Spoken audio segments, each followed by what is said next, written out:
Warning. The following story will be upsetting to cheaters.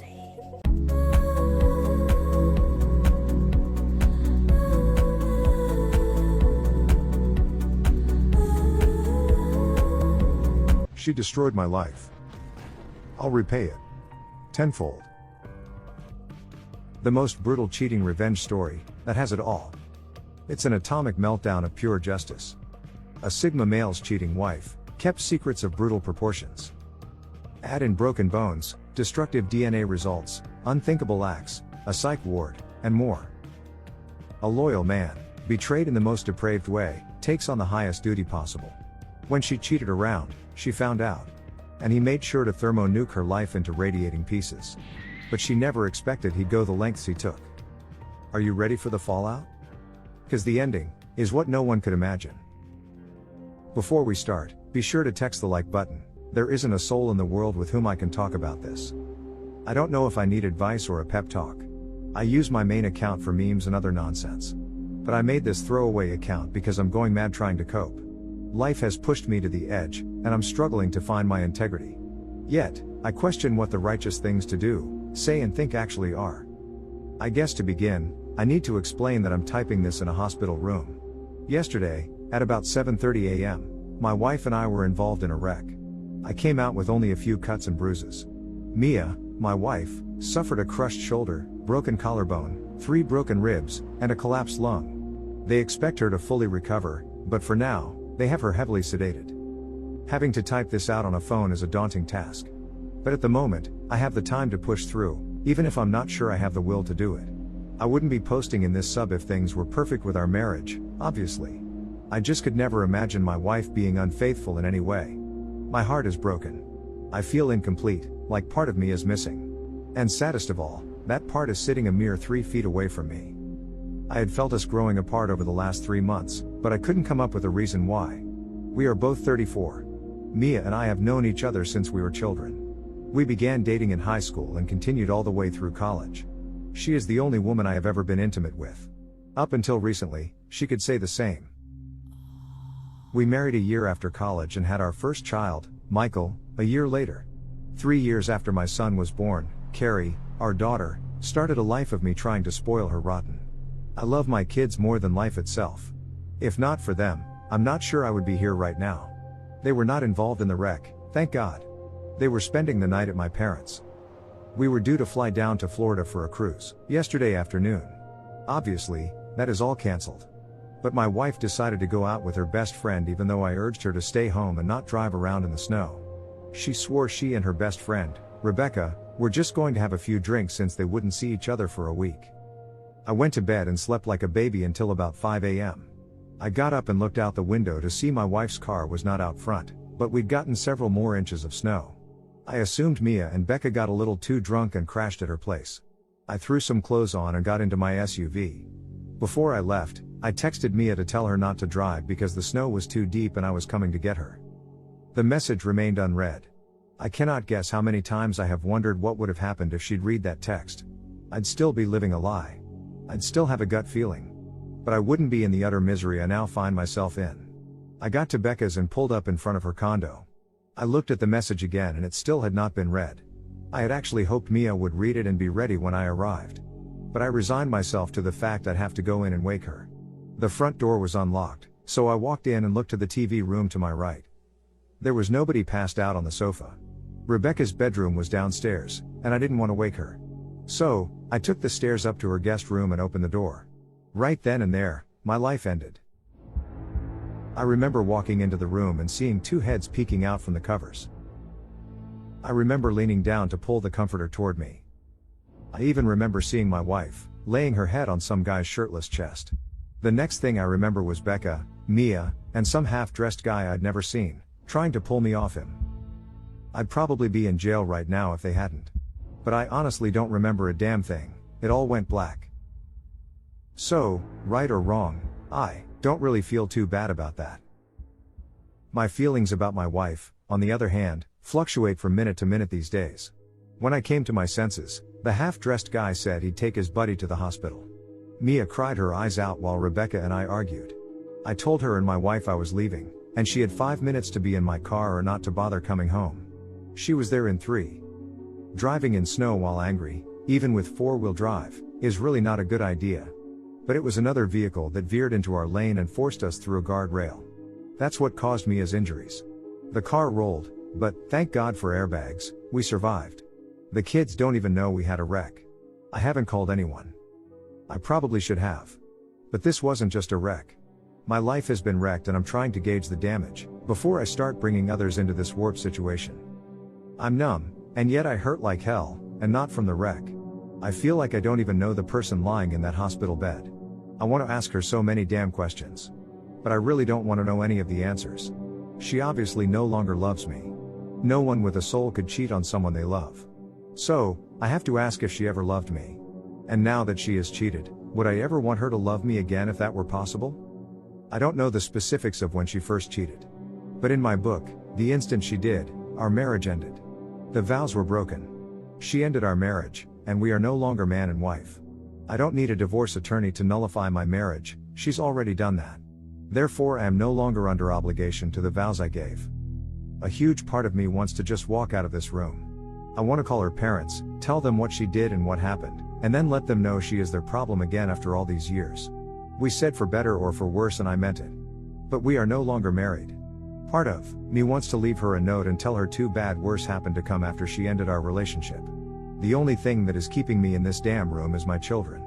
I want to see them so badly right now. But I have some scratches on my face and neck. They'd know something happened if they saw me. As much as I feel my wife has defiled herself and our family, my kids need her. I thought I had a life partner. And as horrible as she ended up being, my children need a mom in their life. There are going to be talks I am not qualified to have, and wouldn't know where to begin. There are going to be injuries that need kisses instead of being told to walk it off. I'm a damn good father, but I can't be a mother too. Please, someone, help me. How can I sit here and look over someone who has stabbed me in the back so cruelly? Should I call her parents to come? What do I tell them? I really don't want to be here, especially with her parents. If I don't tell them what she did, they are going to know I'm pissed off. What in God's name do I tell my children? Yeah, I can tell them we were in a wreck.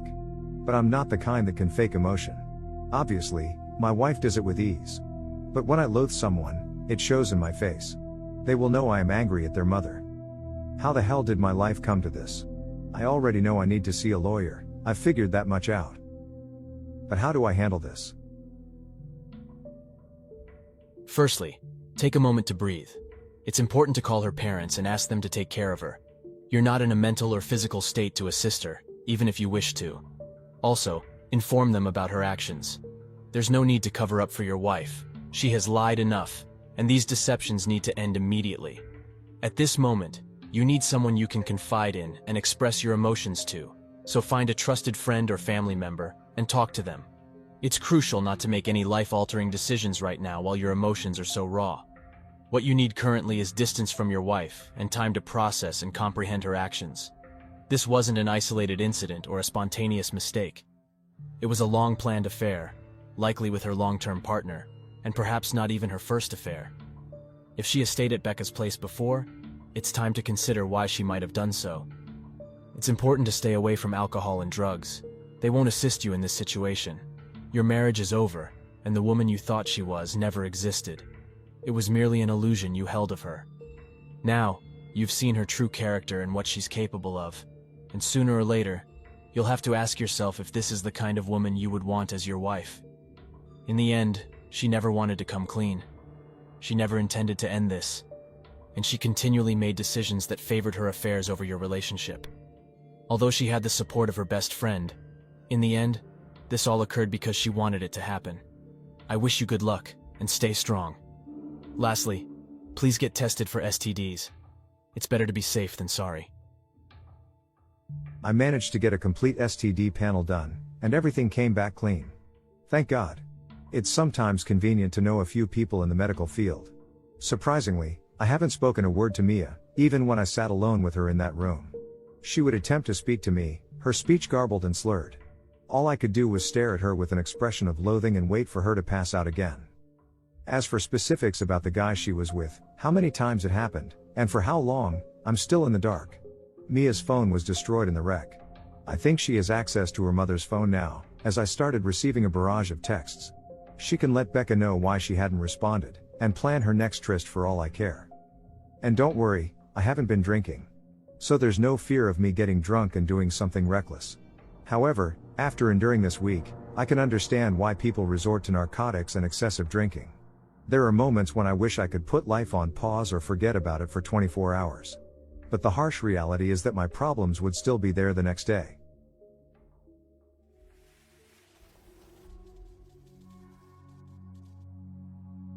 After my initial post that day, I decided to stay one more night in that hospital room.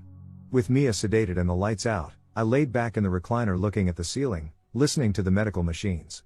I lay there wondering how the hell my life had reached that point. Part of me felt like I was giving her undeserved mercy just by being in the same room, yet part of me loved her. I didn't want to feel that love. I actually felt weak for having any positive feelings for her. Over and over in my mind, I kept realizing there was no fixing things back to the way they were. It was as if some natural disaster had taken the life we built, and destroyed it. I cried. I cried so damn hard. I realized a huge part of my life was over. That was a moment of huge significance in my life.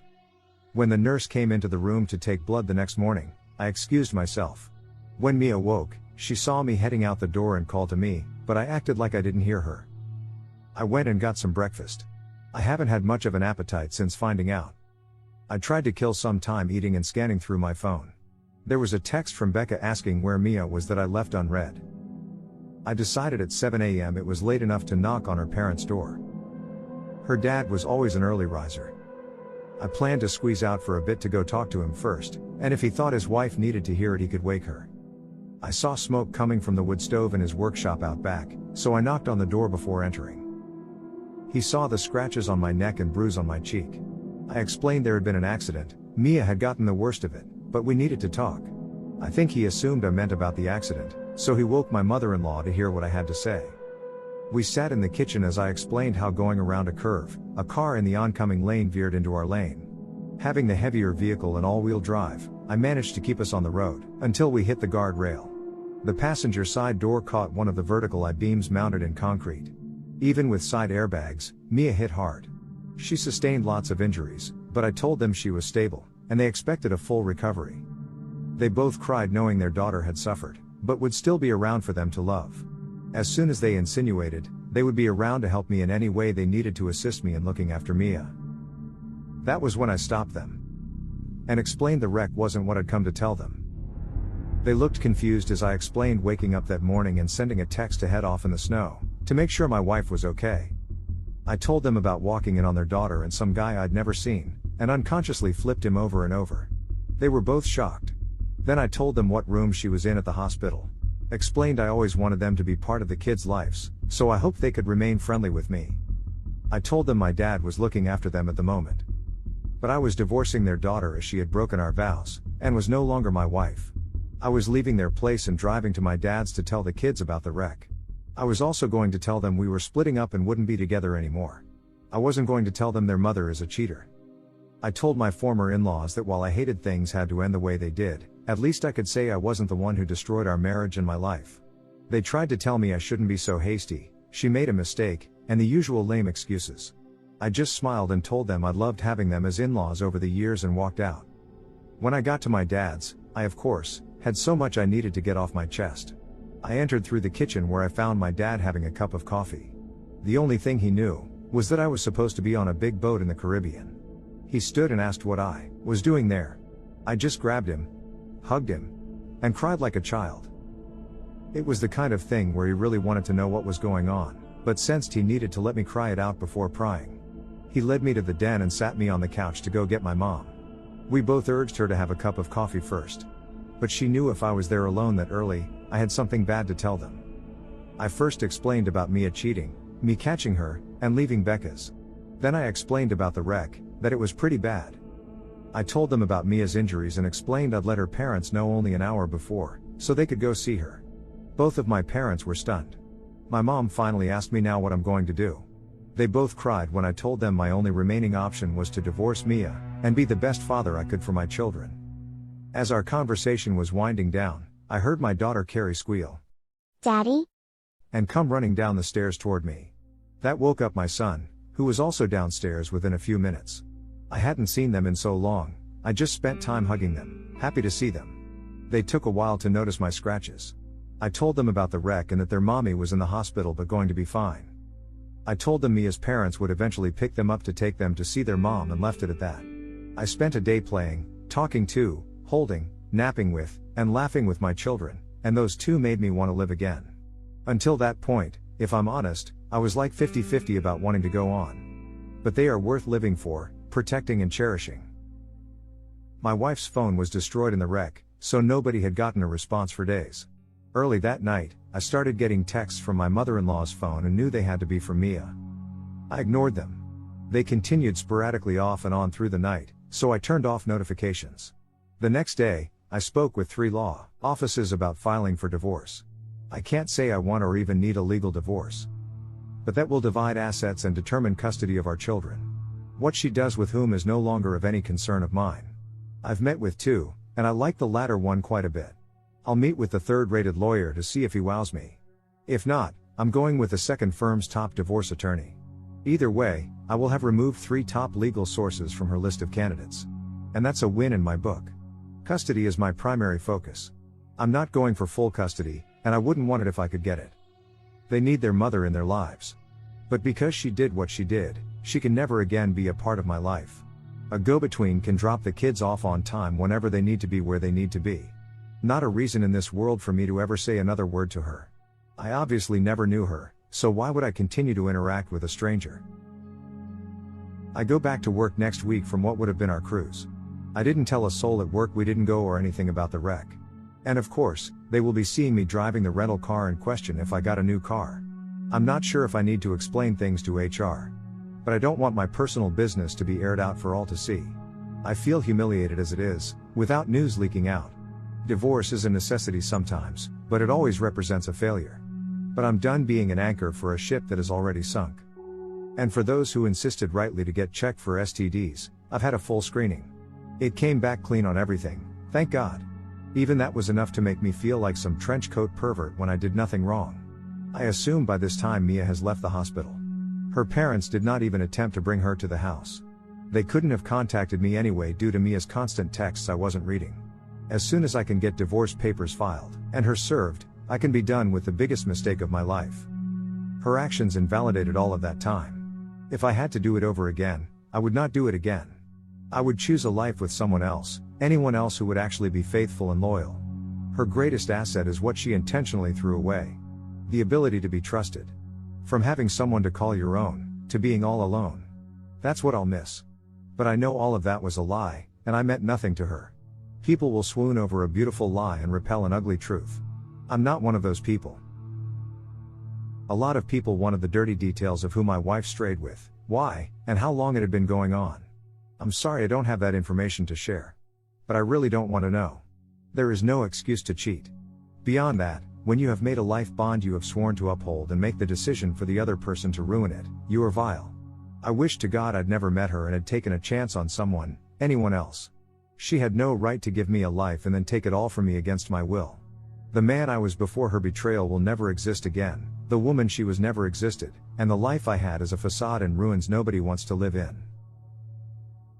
The pain you're experiencing right now is profound, but it's crucial that you stay strong for both yourself and your kids. If you need it, take some time for yourself.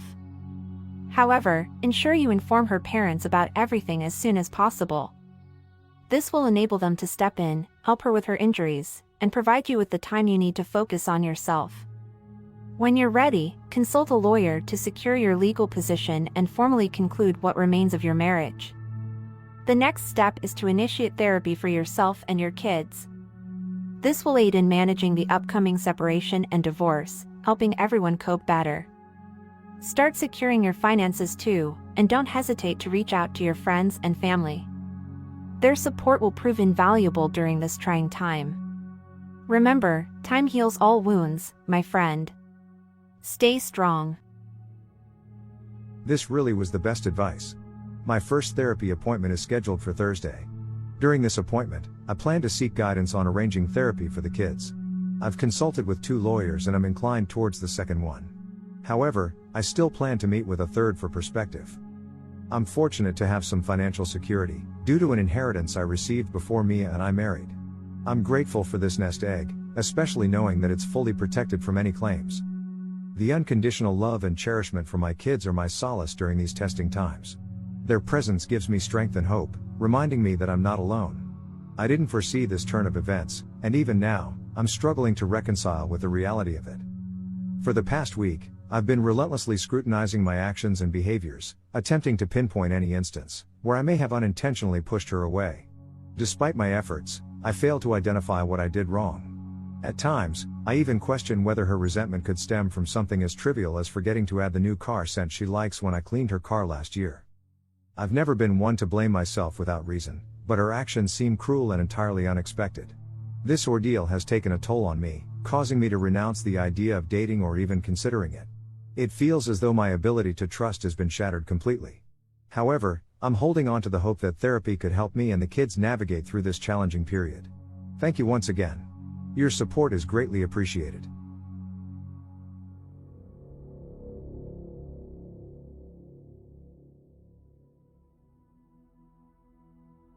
I'm not sure where to begin, or even what to say when I do. The first piece of news I'd like to share is that I've managed to secure a very competent lawyer. The law firm she belongs to has a stellar reputation in my area, particularly in representing men in divorce cases. Instead of delegating my case to someone else on her team, she took it upon herself to personally handle it. The entire firm has displayed kindness and support. It's evident that they're not solely focused on the retainer and payoff. Nadia, my lawyer, has extended every possible help to ensure my well-being and sanity. After agreeing to take my case, we went through the usual forms that needed to be filled out. I provided information about properties, bank accounts, and gave ballpark estimates of Mia's and my income. After sharing the incident about the accident and what I witnessed before it happened, she inquired about my STD panel, to which I reassured her that all tests had come back clean. She then asked if I had documented evidence of Mia's infidelity, such as pictures or videos. I confessed that I wasn't in the right frame of mind to do so at that time. Without missing a beat, she phoned a private investigator her firm works with and scheduled a meeting for us the following day. Living in an at-fault state, concrete proof of Mia's infidelity is crucial for the divorce proceedings to go in my favor. We arranged for a member of Nadia's team to liaise between Mia's father and myself, mainly to manage communication and coordinate the kids' drop-offs. I promptly had her assistant notify my soon-to-be ex-father-in-law that my ex would have the kids the following weekend and subsequent week. Nadia then inquired about therapy for me and my children. I told her that I had my first therapy appointment lined up for the week, but since the kids were still in the dark, I was holding off on that for them. She assured me that whenever I felt they needed professional help, she had several therapists she could recommend. I must admit that her genuine empathy for my situation was comforting. I'm generally not fond of lawyers, but I think I've found one who indeed seems to possess a soul. She provided me with a checklist of tasks to complete before our next meeting, many of which were in line with the advice I received here. So, when she advised me to purchase 2 DNA kits from the drugstore, I didn't find it odd and recognized it as a standard procedure. When I got home with the kids that night, I conducted the cheek swabs for them and myself, sealed everything, and mailed the kits after dropping the kids at school the following morning. Come Friday, the appointed liaison dropped the kids off with their grandfather for the weekend. I was returning from lunch at work when I received email notifications from the lab. Deciding to open them on my computer, I anxiously clicked the link in the first email, revealing that my son Michael is indeed my biological child. I opened the second email and clicked the link. I read the results. And then read them again. I found myself speechless, shaking my head in disbelief as the realization that my daughter Carrie was, in fact, not my biological child. The pain was immeasurable, almost as if a part of me had been ripped away. It genuinely felt as though my soul had ripped out and been stolen. In my desolation, I didn't know who to call. I just sat there, sobbing, wishing desperately to wake up from this nightmare. I managed to screenshot the results and email them to myself as photo files. Then, I texted the pictures to my lawyer. Nadia called me within 20 seconds, asking where I was. Work was all I could manage to utter through my distress. She instructed me to stay put and that someone from her firm would be there shortly. Unable to control myself any longer, I opened the car door and started vomiting uncontrollably. By the time I finished and the dizziness subsided, one of the paralegals arrived to pick me up. The firm took me in immediately, and as soon as Nadia was done with her current client, I was ushered into her office. The first thing she told me was that sometimes the tests come back wrong.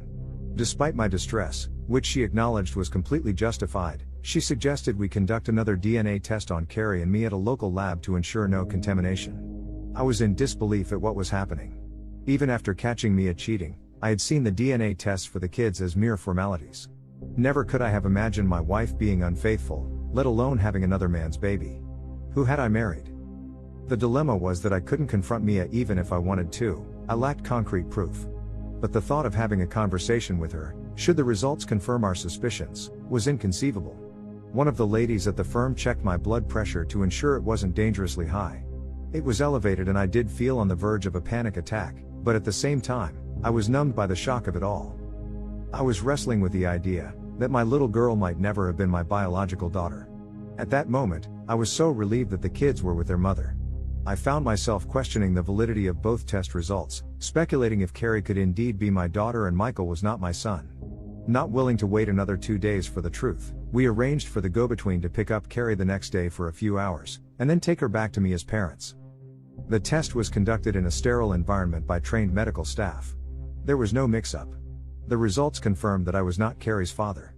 Even though she was back with her mother by the time I received the results, the news hit me harder the second time around, and I was thankful Carrie wasn't there to witness my breakdown. I sent the results to my lawyer, who called to check up on me and urged me to seek the comfort of my family during this trying time. Overcome with emotion, I drove to my father's house, crying all the way. When I arrived and saw my mother, she instantly knew something was wrong, but I was too choked up to speak. Finally, I managed to utter the devastating truth: Carrie is not my daughter. She asked, "What?" But she had heard correctly, and I was incapable of repeating it. After a lengthy silence, during which I wept uncontrollably, she stood up and called my dad. She implored him to hurry home, taking care to be safe, as I had terrible news to share. It took him about 20 minutes to arrive, and we spent the next few hours consoling each other, though we were all inconsolable. My parents asked about Michael, and I reassured them that he was my son. Their relief quickly turned into guilt, for feeling relieved at only losing one grandchild. They asked me what I planned to do next, but the truth was, I didn't know. The only certainty was that I would ensure Carrie never lacked anything she needed or wanted. Regardless of any potential child support obligations, she was going to be taken care of. While I was grappling with my own pain, I couldn't help but feel even worse for Carrie, who was entirely innocent in this situation. I found myself questioning if I wanted custody of her, and whether it was even a possibility. I also began to wonder if Mia knew or suspected anything. I suddenly found myself yearning for answers. On the following Monday, I met with Nadia after work. She informed me that she'd had a meeting with the private investigator hired to follow Mia. Since the accident, Mia hadn't left the house, so he didn't have any recent evidence of her infidelity. However, he had been able to access nearly every app on her old cell phone, finding nudies and explicit texts exchanged with various men.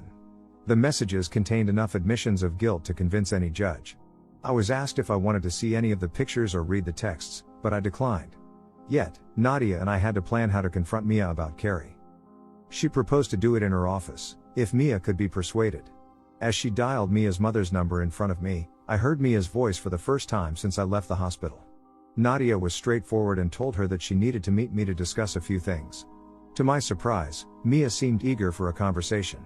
Nadia then asked Mia if her lawyer could be contacted. Mia mentioned she didn't have a lawyer, but was willing to come the next afternoon to discuss things. Getting through the next day at work without breaking down was a monumental task. I did my best to keep up the pretense of normality while a storm raged within. I was hardly able to keep my lunch down and left at 3, feeling nauseous to head to the law firm. I made a point to arrive first. I wanted her to have to enter the room and sit on the side away from the door, avoiding any potential awkward attempts to approach me. I was scrolling through photos of our perfect family, a family that I now knew never truly existed, when she walked in. She needed help walking due to the cast she was still wearing from the accident.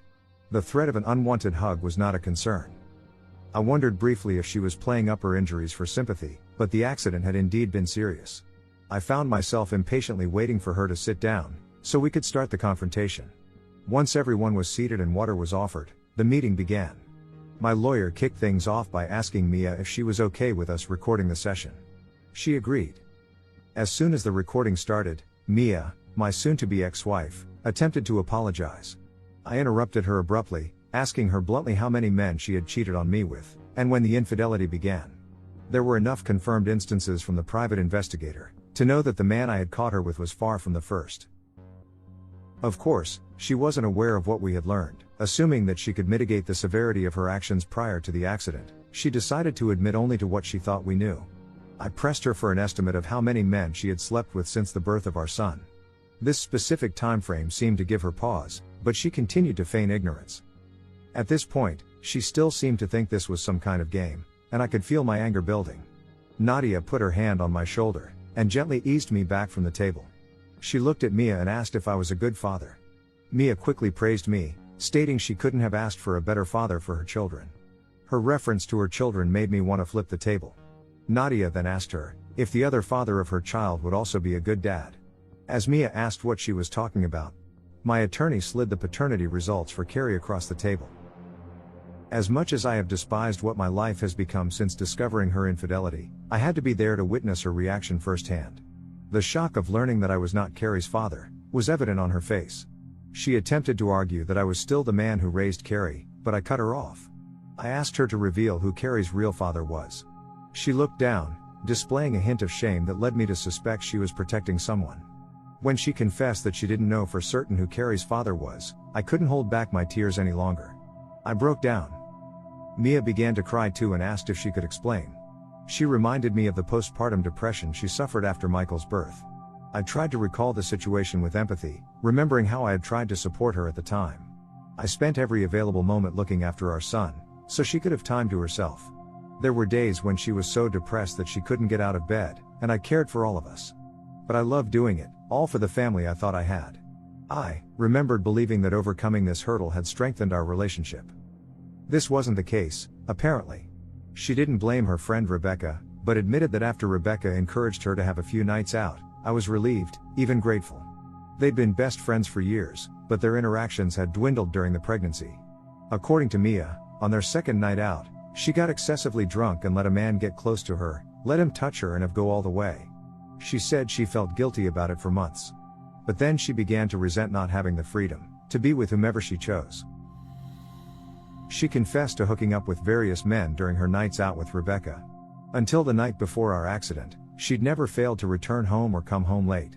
She claimed that she had no intention of developing feelings for any of the men. She insisted she always used protection and never slept with the same man more than 3 times. All she wanted, she claimed, was intercourse. The revelation left me dumbfounded. The realization that your wife is unfaithful to such an extent can have that effect. I felt like my life had unwillingly become a reality show. I wanted to yell at her, but my mind was preoccupied, calculating the possible number of men she could have cheated on me with over the years. Nadia asked her if she had any idea who Carrie's father might be, and she swore that she had always assumed Carrie was mine. My lawyer pointed out the obvious: something had gone awry and suggested perhaps a condom had broken. When Mia confessed that this had happened a few times with a few different men, I lost control. I questioned her identity, feeling like the woman in front of me was a stranger, spouting horrendous facts as if she were merely asking to pass the salt.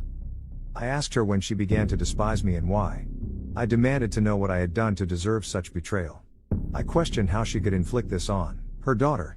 In my rage, I unleashed all my feelings of betrayal, and she took it all, knowing the accusations were true. After all she had confessed and after expressing my feelings about her, divorce was a certainty. What was once a marriage had become a wasteland. The only thing left was to tally the damage. I've lost a wife and a daughter, that's 2. A wife has lost a husband, that's 3. A daughter has lost a father, and a son's sister is now only a half-sister. This also affects grandparents and in-laws. Mia had essentially ruined 2 entire families. Her parents will undoubtedly be appalled by her actions, and I swear I will show them all the evidence the investigator uncovers. She admitted to meeting men from dating apps, using girl time as an opportunity to hook up. She claimed she never intended to hurt me and insisted that she had no idea Carrie wasn't mine. I believe her because I had no idea either. But DNA doesn't lie. I asked why she hadn't simply divorced me. She admitted, without hesitation, that she didn't want to lose the security I provided. She cried throughout our conversation, but all I felt was contempt. I felt used, humiliated and emasculated. I felt defeated. I suspect that one reason she agreed to meet without a lawyer is that I am the sole owner of most of our assets. Aside from a small 401k, she doesn't have much to lose. I inherited my grandfather's estate when I was 14. My biological mother died from a rare, fast-spreading cancer when I was 2. My father remarried when I was 4 to the woman I consider my mother. I've always known that she was not my biological mother, and I wasn't her biological son. She couldn't have children, and raising me gave her that experience. My biological mother's inheritance passed to me, her heir, but I couldn't access it until I turned 21. I worked hard and studied, but I don't need to work for a living. In the upcoming divorce, Mia knows that I will have the upper hand financially. She has a job, and although she's unable to work currently due to her injuries, she will be able to return to work. Part of me wants to punish her, while another part wants to be done with her. She seemed heavily medicated for pain during our meeting, which may explain her blunt demeanor. But her words cut me deeply, as my imagination embellished the scenarios. I asked if she felt any shame. She claimed she did. I demanded to know how we were going to determine who Carrie's actual father is. She started in with the "I already know who her father is" nonsense. I was not in the mood for some philosophical discussion about what constitutes being a father. Carrie's biological father deserves to know, and she needs to know about his family for medical reasons. The evidence the investigator had found didn't stretch back to before Carrie was born. I asked Mia if she could contact any of these men or had saved their numbers. She audaciously responded that the point of deleting their numbers was to never see them again. It baffled me. How had I missed such flawed logic? I told her she should have kept the number of the man who got her pregnant, or given him a heads up if she contracted an STD. I want my name removed from Carrie's birth certificate. The DNA results prove she is not my child. As stated, I will continue to support her financially out of my own volition, even after she turns 18. She will want for nothing. As for my son in custody, I'm truly unsure of what to do. Before the paternity test, I was strongly considering a 90/10 arrangement, giving my ex-wife custody one weekend a month and certain holidays. Now that I know Carrie isn't my biological child, I don't feel right about pursuing custody for her, even if I could obtain it. Considering Michael is, in fact, her brother, albeit half-brother, I don't want to separate him from her either. I don't want either of them to suffer. But I haven't seen Carrie since the test results, and I can't let her see me break down because of them. God knows how much her therapy is going to cost me, but I will have to pay for it. There is no way to know if her real dad can afford it. My own therapy will likely be enough to pay for some shrink's new beach house. Driving home after the meeting, a huge part of me just wanted to end it all. It seemed like the most beneficial solution for everyone but me. Both families could go on pretending about paternity. My ex could gallivant around openly while spending my grandfather's money. And the kids wouldn't have to deal with any broken marriage or failed relationships. But by the time I got home, I said screw that.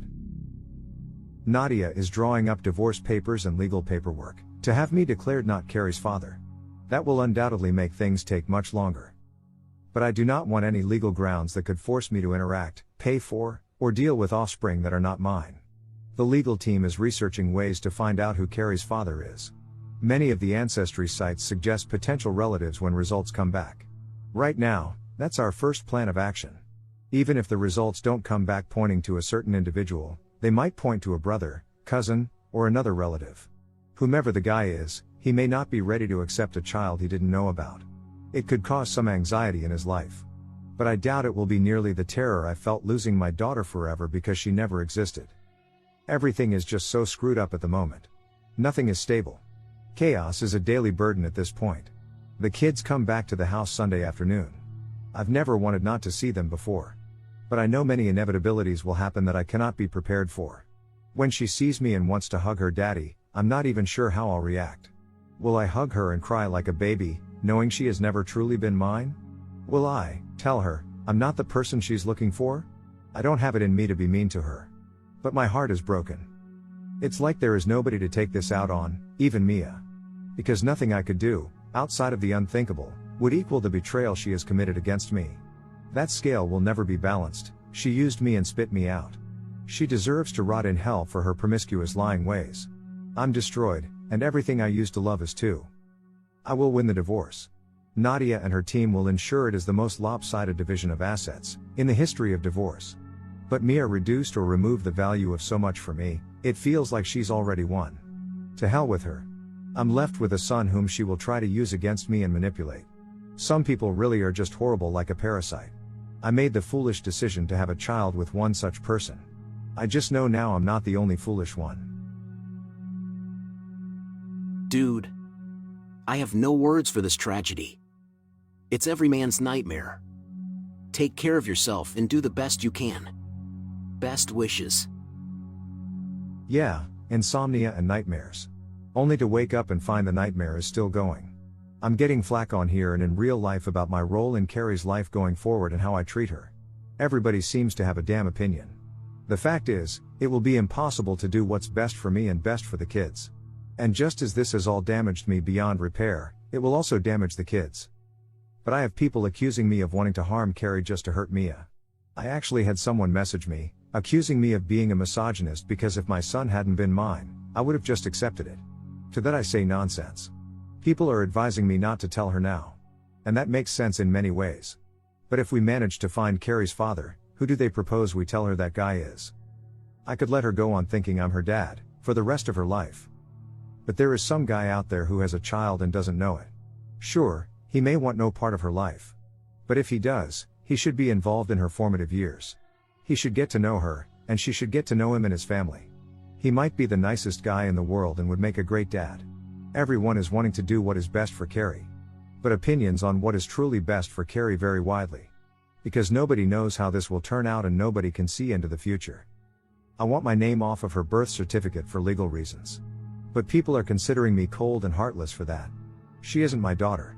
That is a scientific fact that cannot be debated. It doesn't matter one iota how Carrie feels about me or how I feel about her.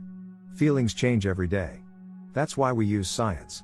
I wish to God the science was wrong. I can feel that I impregnated Mia twice, but nope, I was just first in line. Science took what I believed and felt and shattered it all into 1,000 pieces. I don't like it. But facts are just facts. You can't change or make up your own facts, unless you want to live in fairy tale land. I don't. Sunday when I see Carrie again, I know I'm going to lose my composure. I can be stoic and not show any emotion around Mia. But not Carrie. I'm going to cry. She's going to wonder why I'm crying. I can't tell her. That's going to make her feel worse. Michael is going to wonder why I'm crying. I won't be able to let him know anything either. So there I'll be, trying to act like an adult and be a parent, with 2 kids crying for no apparent reason. But people are concerned about how I'll treat Carrie. The truth is, I don't know and won't know how I will treat her until it happens. All I know is I am not going into that reunion with any hatred toward Carrie or wishing any harm on her beautiful little head. But it may overwhelm me. It may make me imagine the sheer number of guys Mia cheated with. It may cause me to become catatonic. But the people who are getting on my case, thinking I am going to see her again and show her cruelty, are just insane. I needed this thread to vent. And the advice has been golden. But my God, some people, empathy doesn't seem to be their friend. I am so sorry and I have nothing to suggest or advise, because your stance is already excellent. I was waiting to read that your wife actually loved you and her adventures were actual purely lust. I don't know what your wife is going to do now, but she's screwed. Rebecca is a venom it seems. I have always tried to observe about my ex's friend circle, to scan out a Rebecca type. Fortunately, none of my exes had these pseudo-sexy time empowerment kinda crap around them. Rebecca was in high school with Mia and I. I thought she was my friend too. I thought she supported me in our marriage. Turns out I was very, very wrong. People like Rebecca will always want others to be like them, which is a sabotaged life, justified as liberating. She was in our wedding. If not for Mia's sister, I have no doubt Becca would have been maid of honor. But I would have sworn she was also my friend. Sure, I could have imagined scenarios where she might keep a secret of Mia from me. But I never imagined her being not only supportive of the cheating, but facilitating it too. It might be wrong, and probably is because my thinking is not what it should be. But I'm almost more livid at Rebecca than I am Mia. Mia was my wife, it was my duty to show her kindness. The times I paid for Rebecca's meals, or took them out shopping. I just hate knowing I have treated someone with kindness and respect, that didn't deserve it. If I'd been secretly sabotaging her life all these years, I wonder how she'd feel about me now? I'm sorry, but after reading that, I'm hoping to God you throw the gloves off and fight dirty. It's not because she loved you, it's because you supported her financially. Jesus. I'd get as much custody as possible and make her pay as much child support as possible. Thank God you live in an at-fault state. If you're really down to do as much damage as possible, you can become a short-term hookup buddy with Rebecca. It would totally destroy your ex, especially if Rebecca is supporting her emotionally through this.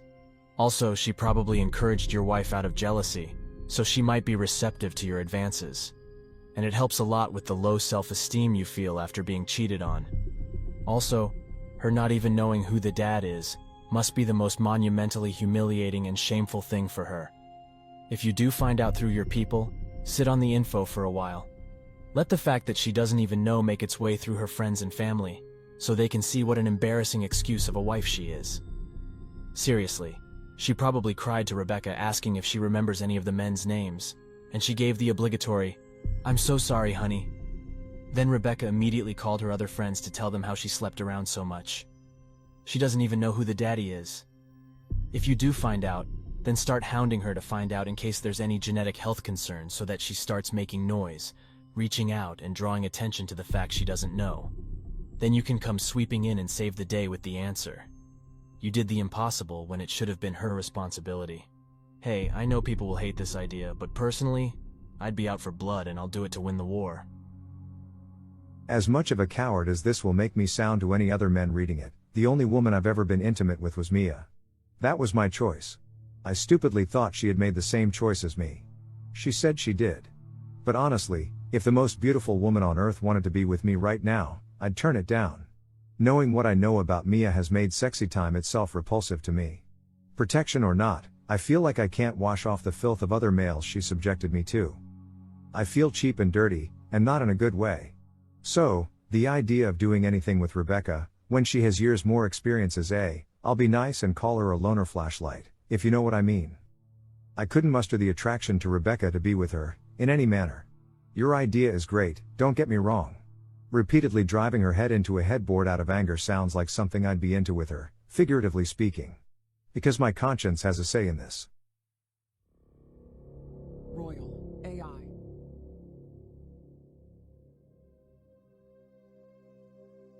The go-between from the law firm texted me at 3 p.m. on Sunday, to let me know she had the kids securely in the car with their belongings, and was on her way to the house. I doubt any text message in history has been as dreaded for anyone as that one was for me.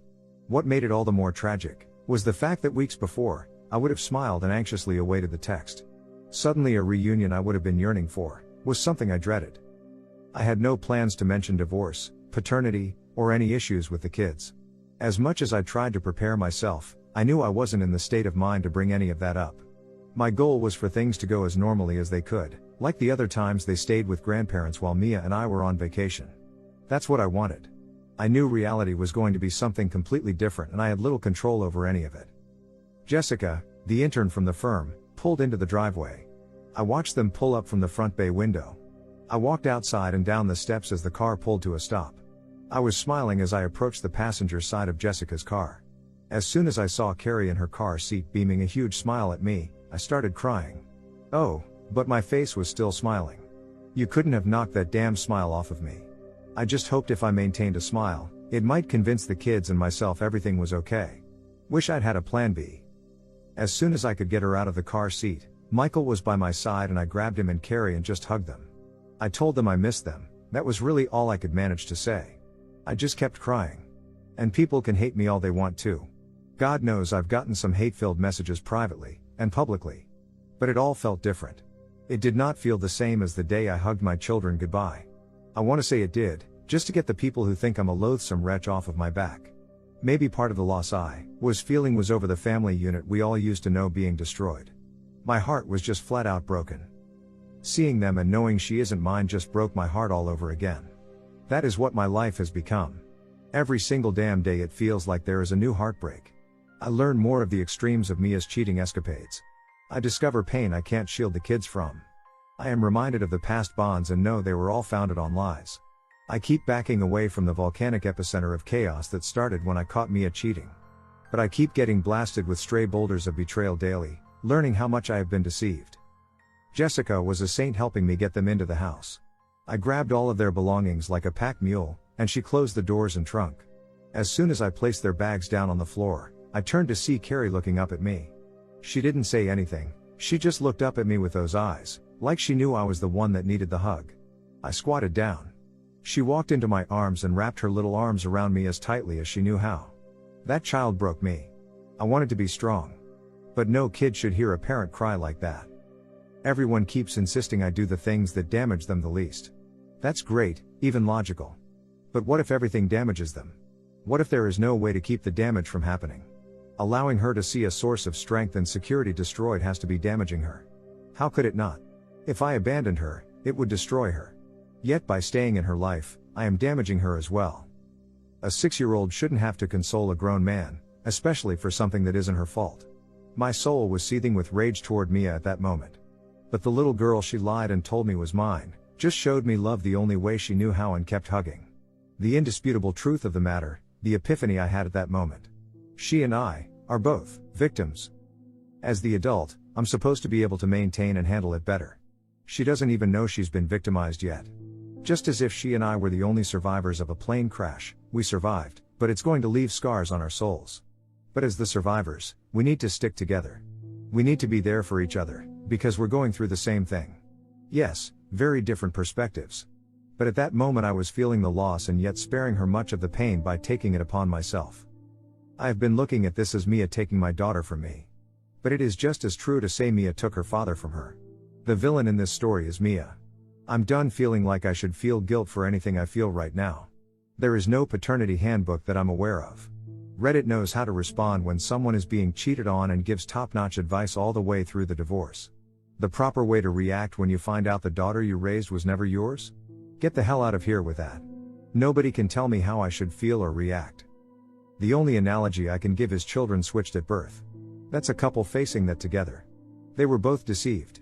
They both get to find out the offspring they were told was their flesh and blood, was really the sperm and ovum from another couple. Unless you've endured that or the same thing I am right now, you can't grasp how it feels. After about a half an hour I managed to get myself together. Jessica left after getting a hug from all three of us. I handed her a small envelope with $500 inside and told her it was for gas. I knew she drives an EV, and she knew it wasn't for gas. I carried Carrie around in my arms as Michael showed me some of the things he'd helped make with his grandfather. Carrie just kept her arms around my neck, making sure I knew she'd help stain some of the wood. I went into my standard, "I don't believe you" game. Michael joined in. That devolved into a tickle session, first for Carrie, then Michael. I cannot convey how wonderful and at the same time heartbreaking it was to hear Carrie's squeals and laughter. Seeing Michael happy and laughing was a joy for my broken soul. Because I knew the future held little to none of what we were at that moment enjoying. They teamed up to wrestle me. I liked seeing them work together, even if it was against me. Father or not, by the time she's old enough to date, I'll have her able to say no with feeling. I put on some music. Ever since she was a baby, Carrie has loved music. I have danced with her from the first week she was born up until the previous month. I'm sure I look goofy. I don't care. I have fun, and she loves acting as silly as me.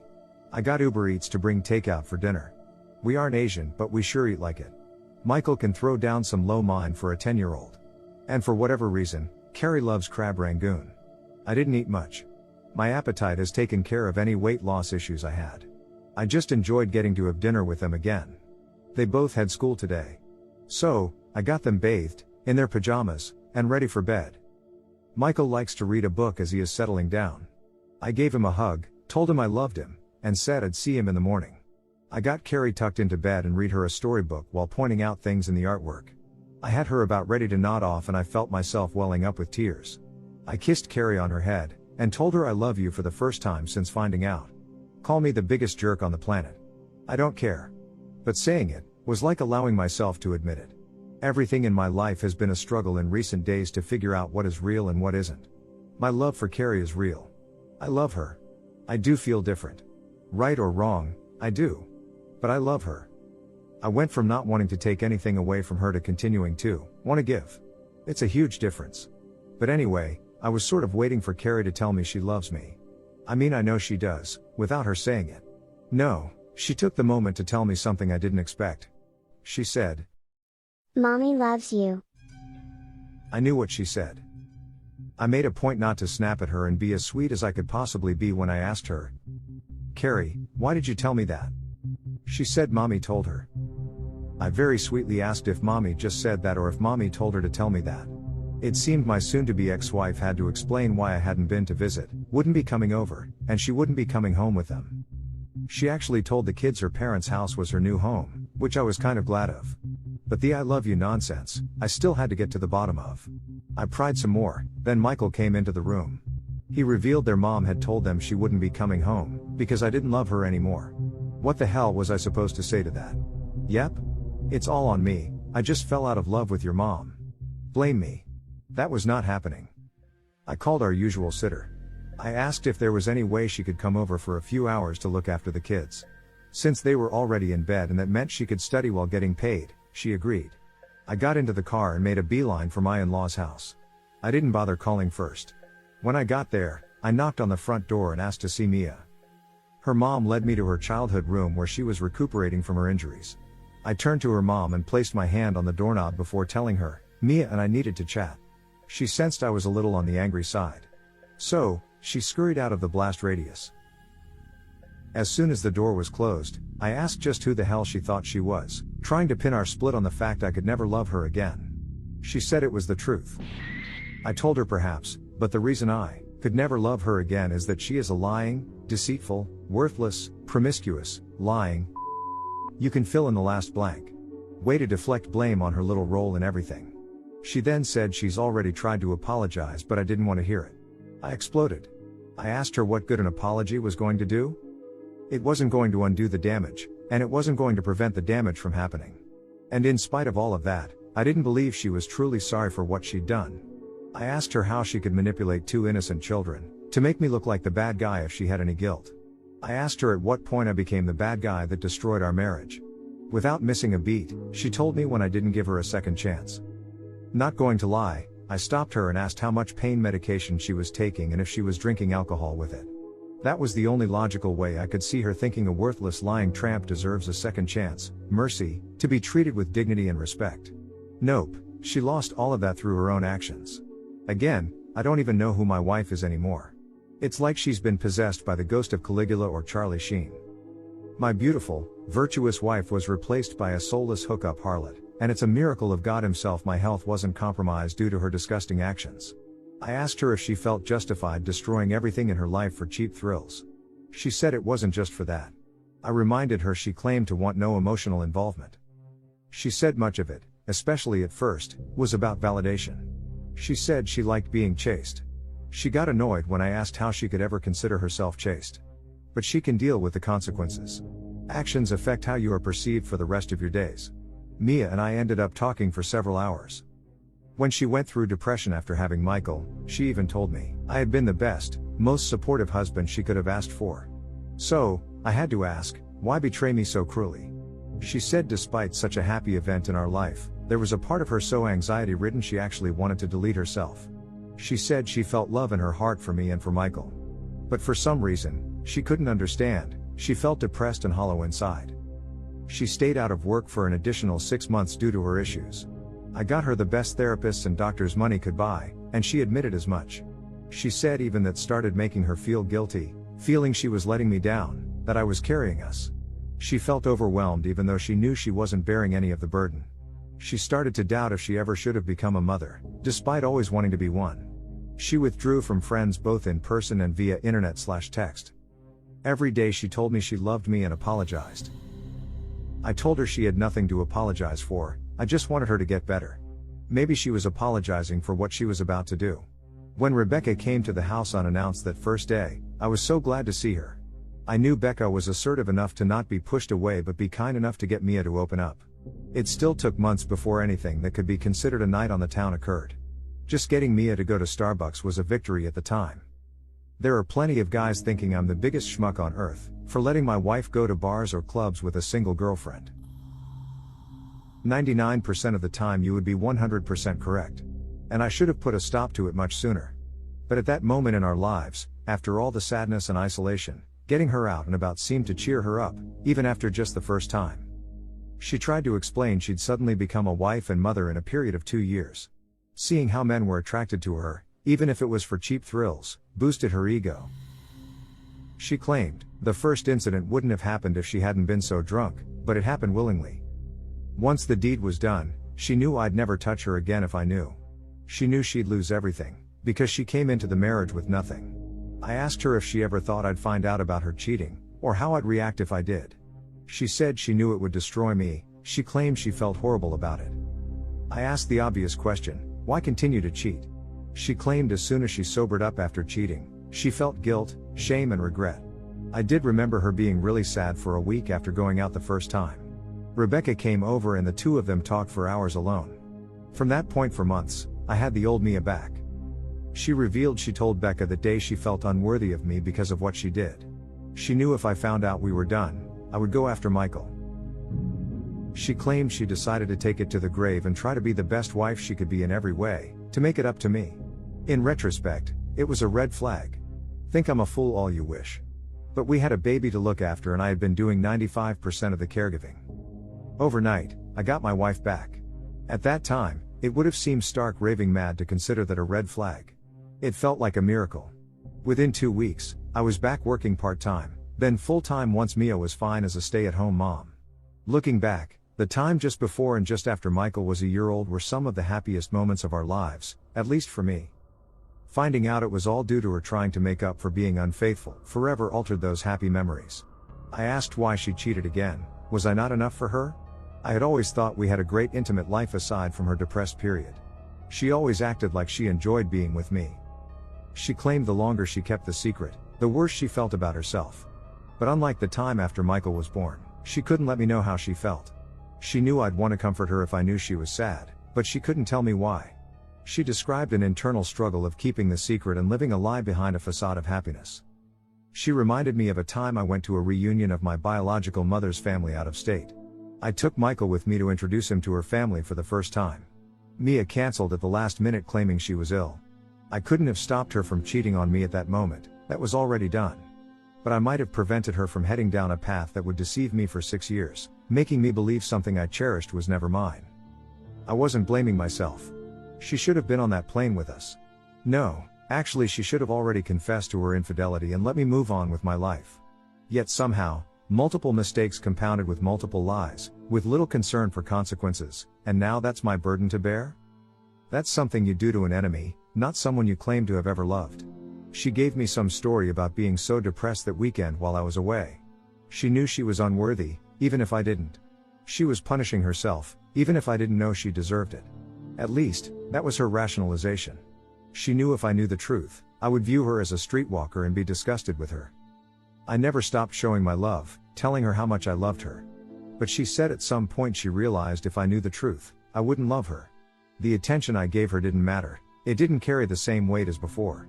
Because she realized she was unworthy of the attention, and I'd realized that too if I knew about her sordid rendezvous. She said she called Becca for a shoulder to cry on, who convinced her to go out for drinks. According to her, she spent the first part of the night crying and asking what she should do. The bartender bought her a few shots to help her cheer up. She didn't have to tell me that Rebecca nudged her towards some flirting. She found herself kissing a guy in the back alley behind the bar, and then stopped herself. She went back inside feeling even worse than before, because she realized she had cheated yet again. More alcohol was consumed. Becca needed someone to help Mia inside. She asked the guy who just had his tongue down my wife's throat. Rebecca left them alone and clothes came off. I asked her if she ever thought of Michael, or if I ever crossed her mind as she betrayed us both. She got angry and told me she never betrayed her son. I made it clear she betrayed not only me and Michael, but also Carrie, our parents, everyone who watched us take our vows and God above. She betrayed the sanctity of our family and marriage. But I stopped and just shook my head telling her despite what she'd done to that point, she should have just let me go. I told her I would have looked out for Michael, she could have had her way with the entire state after we divorced. I even told her I would have gladly written her name on bathroom stalls for her. But she didn't. She kept lying. She kept cheating. So much of it disgusted me to hear. Like she had an actual strategy after the first few guys. She didn't want them getting attached to her as she wasn't going anywhere unless she had to. She wasn't looking for an emotional connection. She even gave it a name and called it fishing. Getting a guy's number, breaking the ice, giving a little nibble, pulling away, getting him to pursue, but all on her timetable. When she said she already knew I thought she was beautiful, getting second opinions didn't feel like a bad thing at the time. I just looked at her shaking my head. At any rate, the bartender is not Carrie's father. That much we are sure of.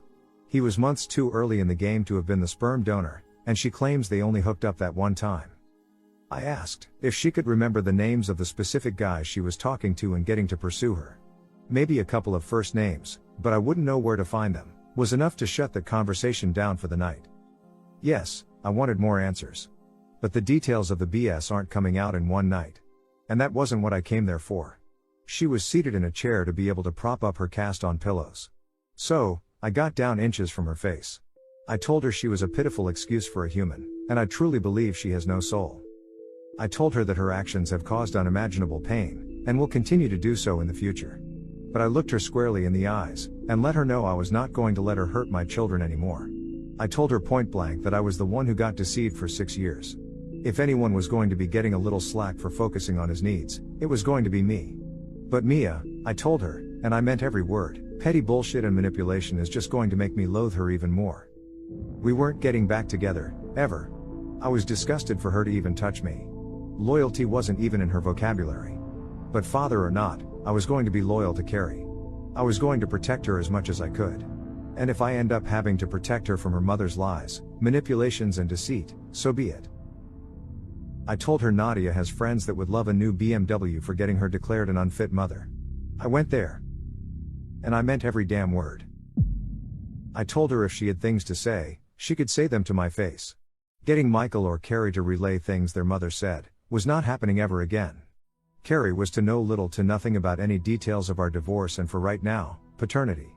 But when the time came to tell her, I would be the one who would break that news. It would be me who got to explain how her mother victimized us both, but we survived together. There was no way in hell I was allowing the person who destroyed so much for us both to downplay it or blame me. That horrible news wasn't coming anytime soon for her as far as I planned, until the need arises. And I'll decide when that is.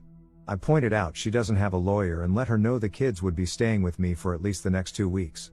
She needed some time to reflect on not only the entirety of her betrayal, but her cruel manipulation that will only hurt Carrie. I'd let her know when she'd earned the right to be a mother again. There wasn't much she could do. I had the kids. She's in 2 castes. Let her live with some loneliness. My God, I've made mistakes in my life. On the drive home, I kept wishing somehow I could have just known how things would turn out. And this is the biggest struggle of my life. I hope it is the biggest struggle I ever face. But so much has been destroyed. The sham marriage I was living needs to be torn down, ground into dust, and the soil tilled with salt.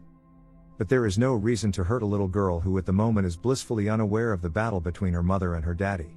I want it to stay that way. Those children cannot see us together. When Mia and I are in the same room, the entire aura oozes venom. That's beyond toxic for us. I'm not subjecting the kids to any of it.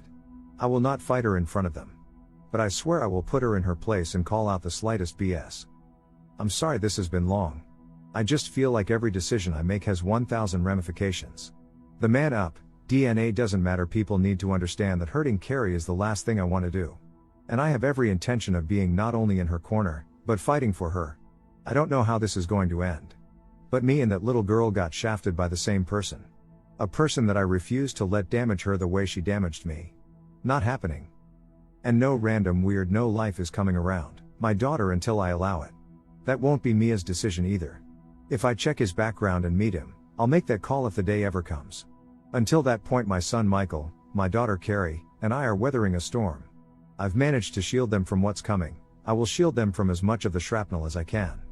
But our souls are all going to bleed a time or two before this is all over. This carnage could have been prevented, but once the bomb goes off it can't be avoided. I'm sorry for venting. I intended it as an update only. But this is all too much sometimes.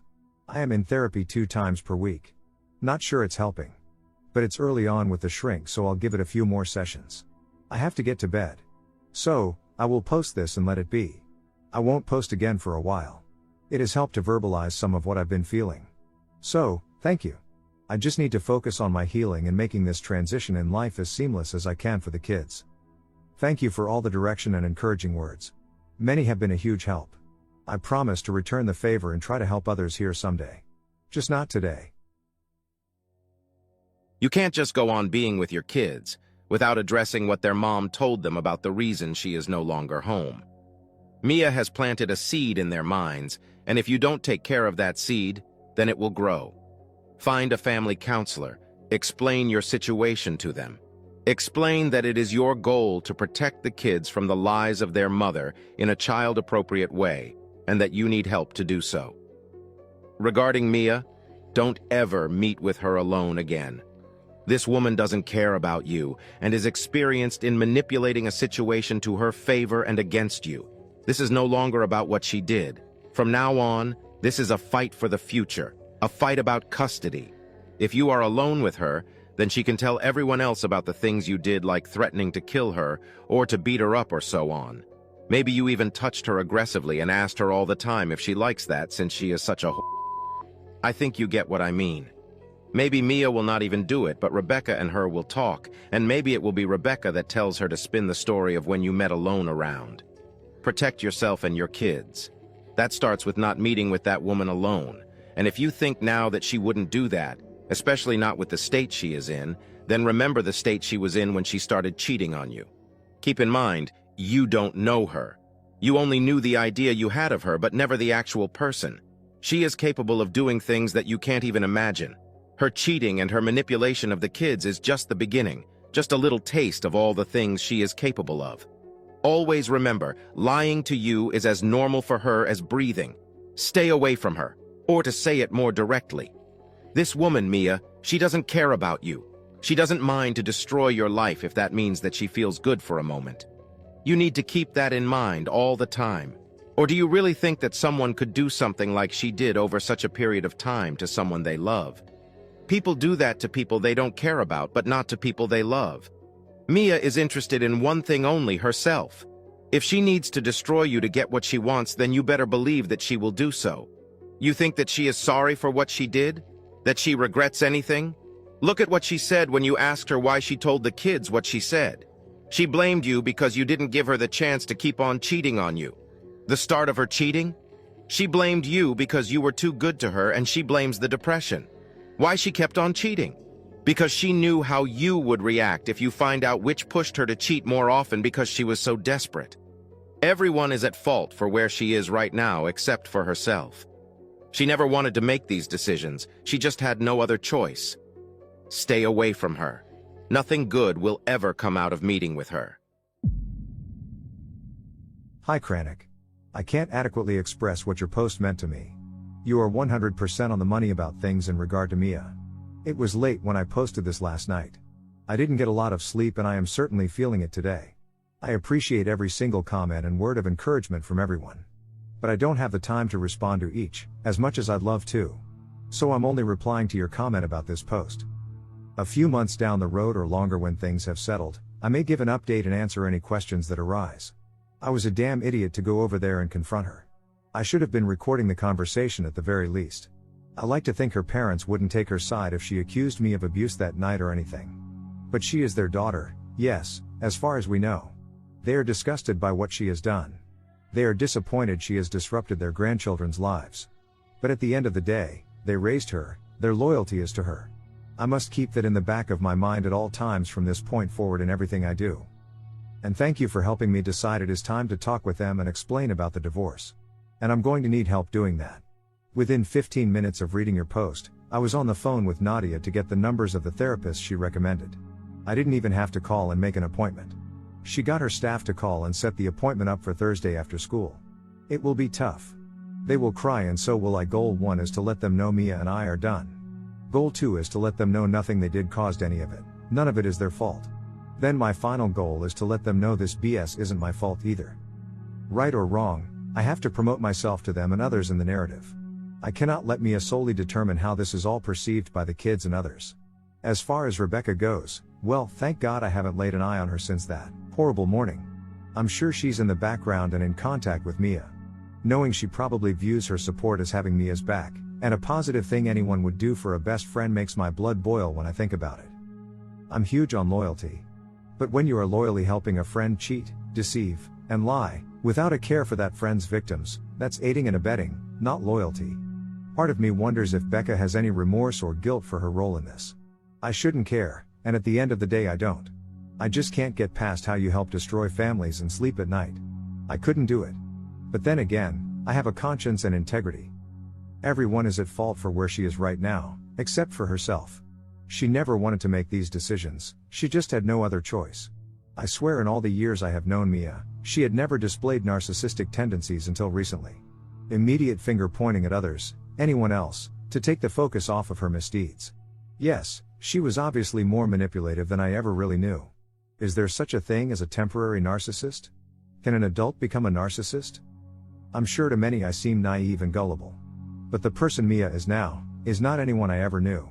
The easy option is to declare I never knew her. That makes it much simpler. But in hindsight, she changed after Michael was born. I've looked back at her period of postpartum depression, knowing that was where our life took the off-ramp toward the hell it has become. I have asked myself over and over how I could have treated her differently during that time to produce a different outcome. Should I have gone a more tough love route? Should I have tried to force her to deal with the reality of life? I had choices and I obviously made the wrong ones dealing with her. But even today, as the dust is continuing to settle, I'm at a loss of how I could have helped her better. I was there for her and Michael anytime they needed me. Obviously, I could have done things differently, but I swear I don't know what the better options were. As of today, here are my plans going forward. I need to stick with my therapy and make damn sure I am open and honest with my thoughts and feelings. This isn't a walk it off, rub some dirt on it situation. The next thing I plan is to get the kids in therapy together, by themselves and with me. I'm not here to repair the bond between Mia and her kids. One of my jobs in the future is to make sure Carrie doesn't end up being like her. This goal gave me focus. I won't be trying to make her hate her mom. But I'm sure as hell not going to sugarcoat truths that arise as things come out into the open. I will get my name off of Carrie's birth certificate. But I decided last night I am seeking primary custody. Mia has a long road for recovery due to her injuries. She'll need tons of physical therapy and possibly more surgeries. While that is going on, she is actually unable to look after them. Her parents were tasked with that responsibility last week. Until the divorce and custody are final, I will have custody, and make no apologies for using it. No lawyer she and her parents can afford can match Nadia and company. If I have to destroy Mia to keep from destroying Carrie, I'm fine with that. As stated, my appetite has sucked for obvious reasons. While I'm a rather large guy, I'm not fat. I did go attempt to work out at a gym with a coworker last week. There's just something monotonous about it. But one of the trainers told me about a group he leads every Monday morning once a week. You get out in a field, regardless of weather. You flip tractor tires, you whip ropes, you do sprints, you do crunches. Everything but juggling medicine balls. Sounds like hell. Also sounds like just what I need right now. I can't take anger out on a dumbbell. But flipping that huge tire like I wanted to flip the bed I caught them in, seems logical to fight the rage. I promised the trainer I'd do 4 weeks straight each Monday and proceed from there starting next week. I may break within 15 minutes. Or he may need to go buy a new tractor tire, because I launched that one toward the sun. Guess we'll find out. But again, thank you so much. I mean, others gave great advice too. And it is nice to know people care about me, but most of all the kids. It makes me feel like I have others in my corner, even if they may be thousands of miles away. I have family and friends for support. But when they have a personal stake in the situation, it's hard for them to be 100% objective. Thanks for taking the time to tell me what I needed to hear and validating what I already knew. The gloves are off, and I've gone into Papa Bear mode. Mama Bear and her friend Goldilocks, yes, Becca is a blonde, maybe worthless liars who have sexy timed half the forest. But I will expose to all what wicked witches they both are. And as they failed to learn long ago, don't poke the bear. Royal AI.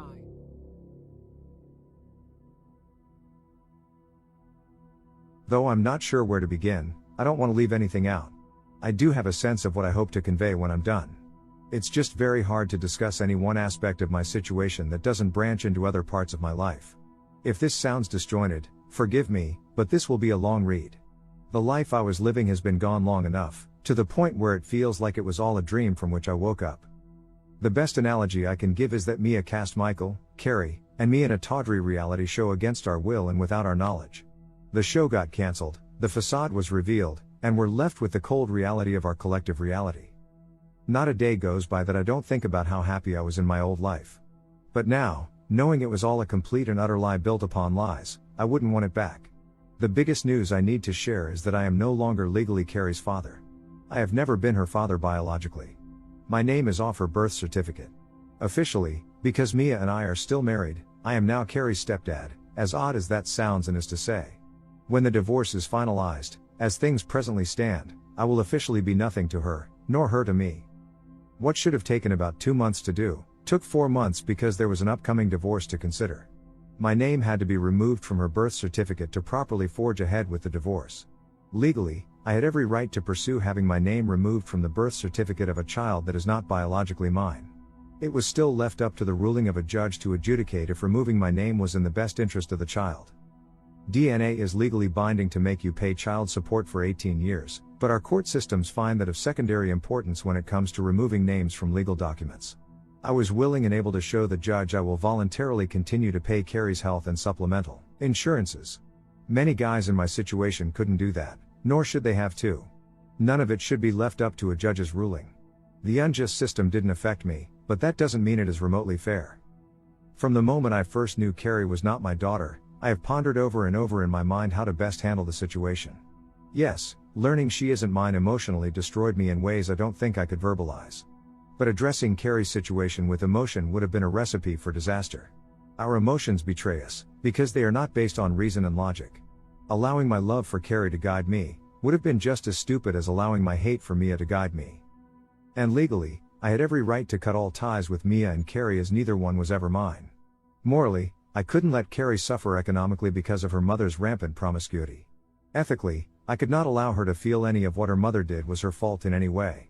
At the end of the day and after a lot of soul searching, I came to the realization she and I were both victimized by Mia.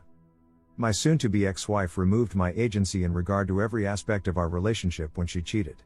I wasn't told she no longer loved me or never actually did. I was not allowed to know she'd been unfaithful. I wasn't informed I was no longer her one and only. I was kept from learning she conceived a baby with a stranger and had me raise that child as my own for 6 years. Carrie didn't get a say as to whether she would have chosen me as her dad. She never got a voice to tell her mother what she had done to us both was sheer evil. I wanted to give us both a voice. The day after my name was officially removed from Carrie's birth certificate, I filed a petition to legally adopt her as my daughter. That had been my plan all along. Once I could be certain just seeing her wouldn't be a reminder of her mother's betrayal. I just had to know that. One thing to be sure. And I couldn't know it until I saw her face to face, after learning she's not my biological daughter.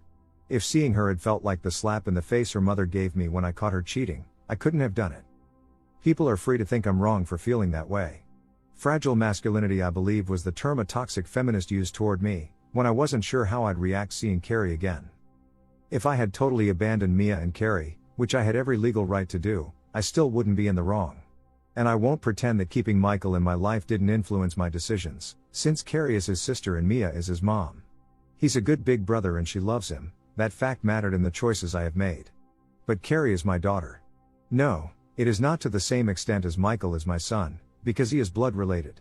But I'm her dad and I want her to remain in my life. I just felt I needed to legally set the record straight and open avenues to opportunities we never got. On the surface, it seems like pointless legal actions to get right back where I stood. My marriage was a lie, the relationship I had with Mia was a charade, most likely from day one. What I deserve is a do-over, a chance to pick a different woman to love, in the hopes she might be faithful and loyal. But I can never have that. I can never know what might have been, even if anything I could have done would have been better than marrying a disloyal harlot.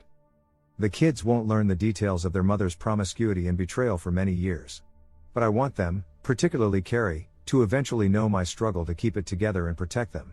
I want her to understand that as much as I despise her mother, that I gave myself the option to choose or not choose her as my daughter. I chose Carrie. When the judge asks that poor innocent little girl if she wants me to be her daddy again, I want her to say yes, without a thought. Only years from now will she grasp that she truly chose me to be her dad. She had options too. We were thrown together and had no say in the matter. But I'm doing everything I legally can to adopt her as my own flesh and blood, even if she's not. One day when she's an adult and realizes I gave her the chance to be free of me and she didn't take it, I want her to smile. I want her to know I didn't have to be her dad, I chose to be her dad. In a way that makes our bond stronger than blood. There are a few people I'm related to I'd rather not be, but I didn't get a say in that matter. Carrie and I chose each other when we both could have bailed. She knows I love her, and always will. It's been hard to function, just taking one day at a time to get through the hell that has become my life. It's draining. But I have also pondered on how I want the kids to perceive all of this, years after the fact, when they are adults. When they learn of their mother's activities, how I caught her, and what I uncovered, I want them to be revolted. When Carrie understands I didn't owe one penny toward continuing to raise her but did it anyway, I want her to feel grateful. When she understands that her mom put us both in an impossible situation, but we made it through together, I want her to be happy we made it. When they both realize their stability could have been totally destroyed due to their mom, but I held it all together for the three of us, I want them to understand at least part of my sacrifice. There won't be any revisionist lies being told 10 or 20 years from now. I know their mother is a selfish excuse for a human being. One day, they will know that truth too, and I hope they both shun her from their lives for what she did. But that will be for them to determine when truth is revealed. All I can do is remove Mia from my life in every way possible and keep living. What happens to her is of no concern to me. The kids are all that matter now. Quite a few people messaged me asking how I handled Mia telling the kids we could never get back together, because I could never love her again. The very next day after school, I took them both out for ice cream at a local park. Michael seemed resigned to the fact that I don't love their mom but didn't like it. Carrie didn't like hearing that I don't love her mom, and me telling her that her mom doesn't really love me didn't help. There was a lot of crying and confusion on their part. I was sure to tell them without a doubt that their mom genuinely does love them, and I love them more than anything in this world. But they needed to hear the truth and face a reality none of us asked for.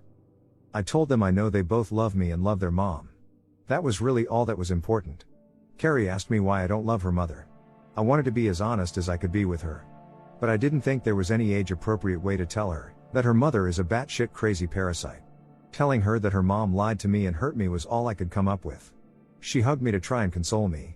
It nearly broke my heart, considering she had things to be consoled over she didn't know about yet. Michael asked me what was going to happen concerning the divorce. I told them that they would live with me, and I'd look after them in their home during the week. I explained a court would figure out what weekends they would stay at their grandparents' house with their mom. I promised them their mother and I would keep our arguing between us from that point forward. I explained she and I had a long talk the night before, after they got home. Carrie said she wanted her mother to stay with us. It hurt me to tell her that was never happening ever again, under any circumstances. But she had to be told. She said her mommy had said she wanted to come back and stay with us. I looked her straight in the eye and told her, I have no doubt their mom would like to keep staying with us. I told them both that it was impossible for me to explain at that time, but their mother had betrayed all three of us. I said they weren't old enough to understand at that moment. But I promised one day I would tell them exactly why I felt their mom didn't deserve to live with us anymore. Carrie seemed to accept that more than Michael, oddly. He began to ask how old he had to be to know what his mom did. He didn't like it when I told him it had nothing to do with age but instead a maturity level. He said it was a cop-out. I didn't argue with him. I said I wanted them to love their mom and treat her with respect because, as far as they know, she has done nothing wrong to them. They will know someday. I will leave letters to them in my will if I have to, just in case Rebecca is tickling some ex-con who is willing to get to me. Barring that, I will tell them myself when they are old enough, knowing it will negatively influence their opinion of her. I have a feeling they will soon see a version of their mother that will do much of that for me. One day they will know what she did to all of us, but we stuck together and made a decent life for her three biggest victims. I'm not capable of faking it in front of them and acting like their mom means anything to me. Their mother is completely repulsive, in all ways. If she passes, I would not shed one tear for her vile soul as she splits hell wide open. She deserves it. I hate her for what she has done to me and the children. I hate her for what she has allowed herself to become. I hate her for the stress and tears she has brought to our extended families. She deserves no forgiveness, chances, and least of all compassion. I don't consider her injuries in the wreck karma, just pain and suffering she deserves. True karma would have figured out a way to not ruin my car and would have done a lot worse than the injuries she got. I heard through the kids that their mommy was having pins removed from her shoulder the next day. I didn't tell them I hoped they used a strong electromagnet to do it, but it was hard not to. A few weeks after our talk, the kids came home from their grandparents' house with a letter via my son. It was sealed in an envelope with my name on the front. I couldn't throw it away in front of the kids, so I just placed it on the counter with the junk mail. After I got the kids to bed, I passed by the letter and decided to read it. Mia started out apologizing to me for hurting me. She claimed she never meant to let things get that far, forgot who she was, and wanted to be. She apologized for hurting the kids. As much as I despise her, I had to give her credit. If she had stopped there, I might have given her a bit of respect. Then she wrote that she still loved me with all her heart, always has, and always will. I needed the laugh, I really did, because I knew she actually believed the BS she wrote. That's what made it so funny. But when I kept reading, she claimed that's why she didn't want to develop feelings for any other guy, because her heart belonged to me. I wanted to laugh, couldn't. She couldn't give her body to others if she loved me. She couldn't have done something so hurtful if she loved me. She said giving only her body to other men allowed her to know what it was like to be young and free of responsibility and commitments, since she never got to experience that. So, since she never had any emotional bond with any of the men, her heart only and always belonged to me. In other words, her affairs were strictly physical. She meant that in a positive way that only the sickest pervert could rationalize. By essentially ghosting Mia, it shielded me from more of her lunacy. I felt I needed to do that for my own sanity. Yet I have also shielded myself from understanding the depths of her depravity in mind and body. I've thought thousands of times since D-Day that I never knew her. What she chose to write to me, let me know she never knew me. She wasn't even trying to piss me off, I could tell by the way she wrote it. Her words were essentially telling me her actions were the lesser of two evils. To her, the lack of emotions toward other men saved her heart for me. That was essentially her rationale. I understand knowing your significant other is having a strictly emotional affair is soul-crushing. But no one ever got STDs from an emotional affair. No one ever punched an emotional affair partner through a cell phone or computer. And no one ever conceived a child over phone calls, emails, and texts for another man to raise. I can say with 100% certainty I would have rather she had thousands of emotional affairs and kept anything from ever becoming physical. The fact she doesn't grasp that about me screams, I never knew you. She chose the worst of two evils in my eyes and never knew me well enough to know that. I have read many of the posts written by others here. I have yet to read that anyone so said, things never got emotional. That's essentially what she's claiming. Yet she doesn't grasp she's admitting to living the last 6 years of her life as little more than an unevolved, hedonistic, rutting worm. That's how unintelligent animals behave, unable to control their primal urges and behavior. She understood her acts were wrong and yet felt somewhat validated for what she did and the way she did it. Until that letter, I'd had little insight into how she perceived things she did eagerly, with no conscience. The depths of depravity she not only condoned but welcomed, removed every ounce of attraction I have for her. I'll forever have mind movies in my head because of her. They were bad after only catching her with that random guy. They got worse after she admitted to cheating with enough men to fully staff an aircraft carrier. But when the pie showed me some of the recovered texts, pictures, and videos from her old phone, it broke something in my psyche. It's like I was married to P-Hub for 6 years. Anyone that finds out their significant other had a one-night stand, I sympathize with you so much. People that learn their so was having an affair with someone, my heart truly breaks for you. But I can't put into words what it's like to know the love of your life was being defiled like the sleaziest one of ancient Rome and enjoying it. I cannot picture Mia in my mind now without imagining her face in a specific way that disgusts me that much, and that is how debased I will view her forever. No amount of emotional bonding with someone else was ever going to make me think that horribly of her.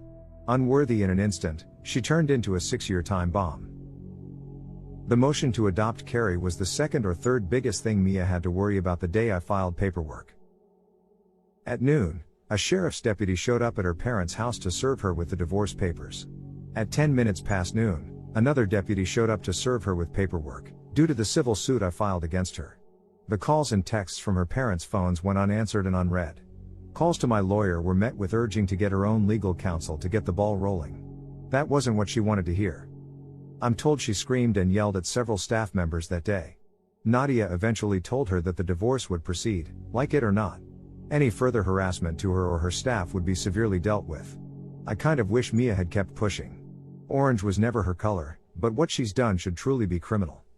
It was over a week later that a lawyer representing her phoned Nadia, and they had their first discussion. He asked if we were serious about the civil suit, to try and recover expenses incurred raising a child that isn't mine. Nadia assured him we were going to try and recover every cent incurred due to paternity fraud. She negated to tell him none of it is about money.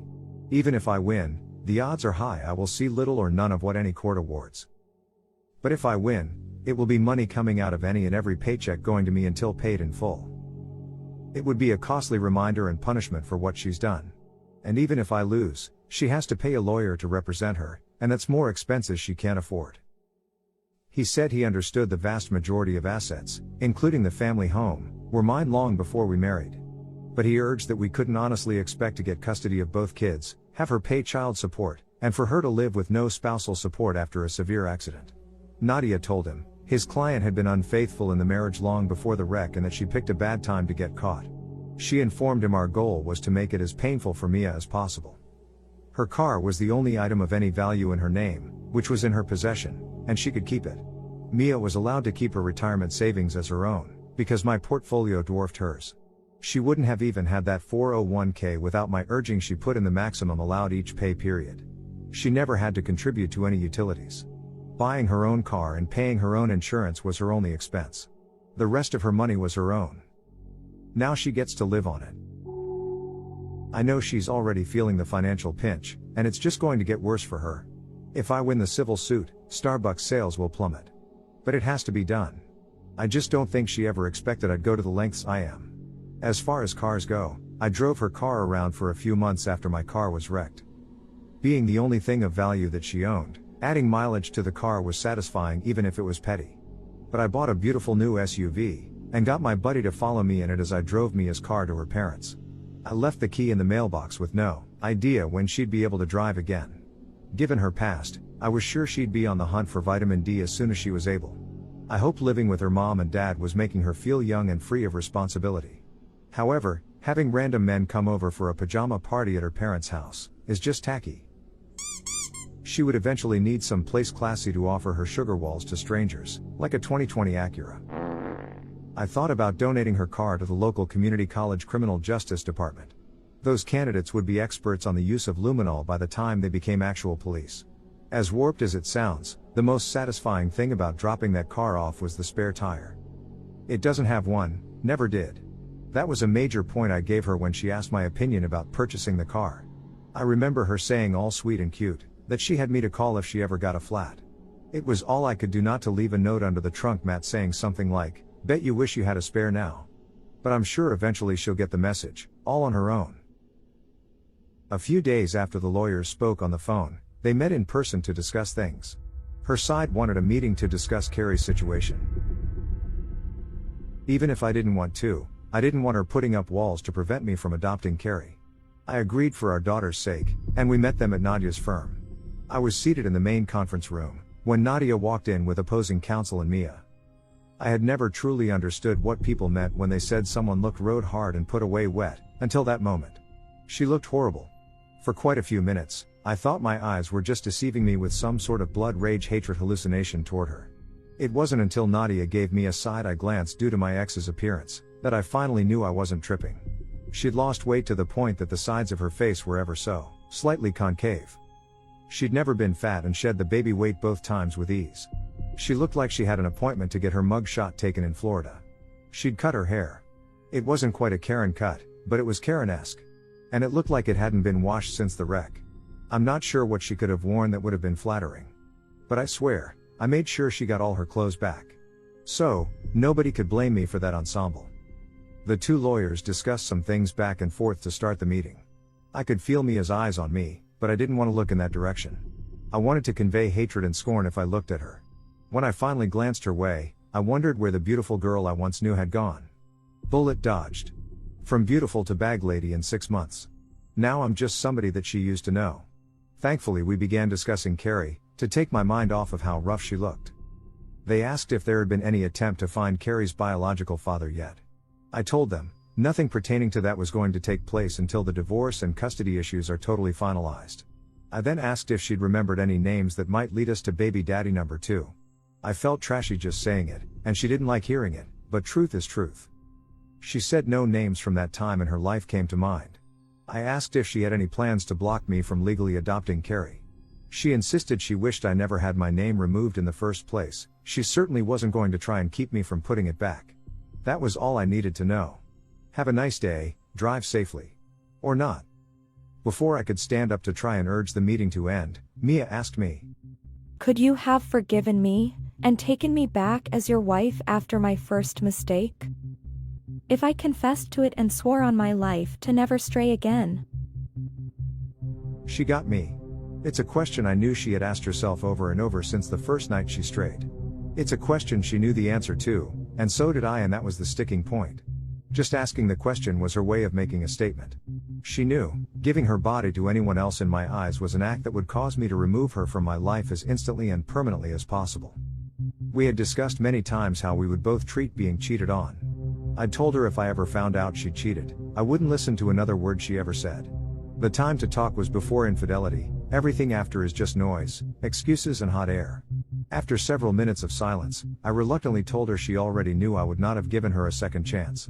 Then I asked her if I'd had an affair baby with a random hookup and brought it home 6 years later if she'd look after it. It got ugly from there. She said, You're doing everything in your power to hurt me now. I didn't deny it. You're not my parent and you don't get to punish me for being bad.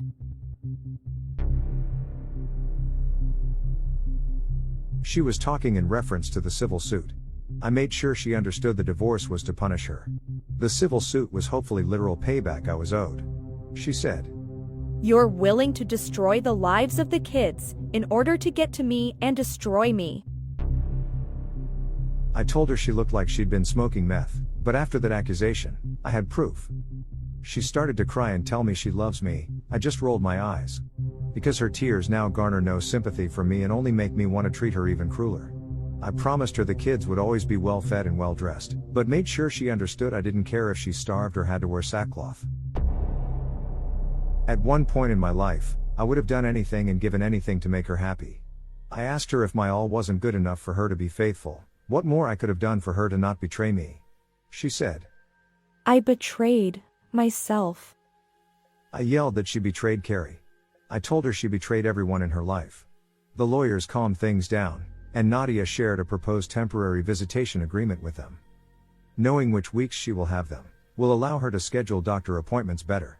I warned her that while it is none of my business what she does, nor do I care, not to have any strange men around the kids. She said she hadn't been with anyone. She didn't like me pointing out she'd told me that once or twice before. But she promised if that time came, she would shield the kids from all of it. So I asked her if anyone other than Rebecca knew she had been unfaithful to me. She said she admitted only the kissing to her sister after the first incident. Her sister freaked and cursed her the hell out for 5 straight minutes. Mia knew she could never tell her sister how far she actually went. But no one but Rebecca knew about all the hookups. She asked if there was any chance of us getting counseling, to see if things could work out between us.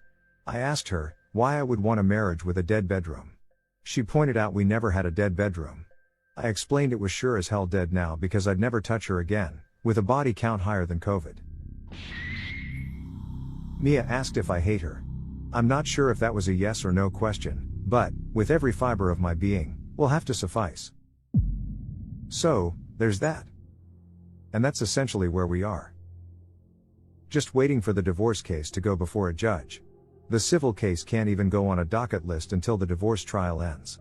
The kids are doing well, given the circumstances. They get to see both sets of grandparents more. If there is any positive in this mess, there is that. And yes, I know I have to let go of the hate. I am seeing a therapist.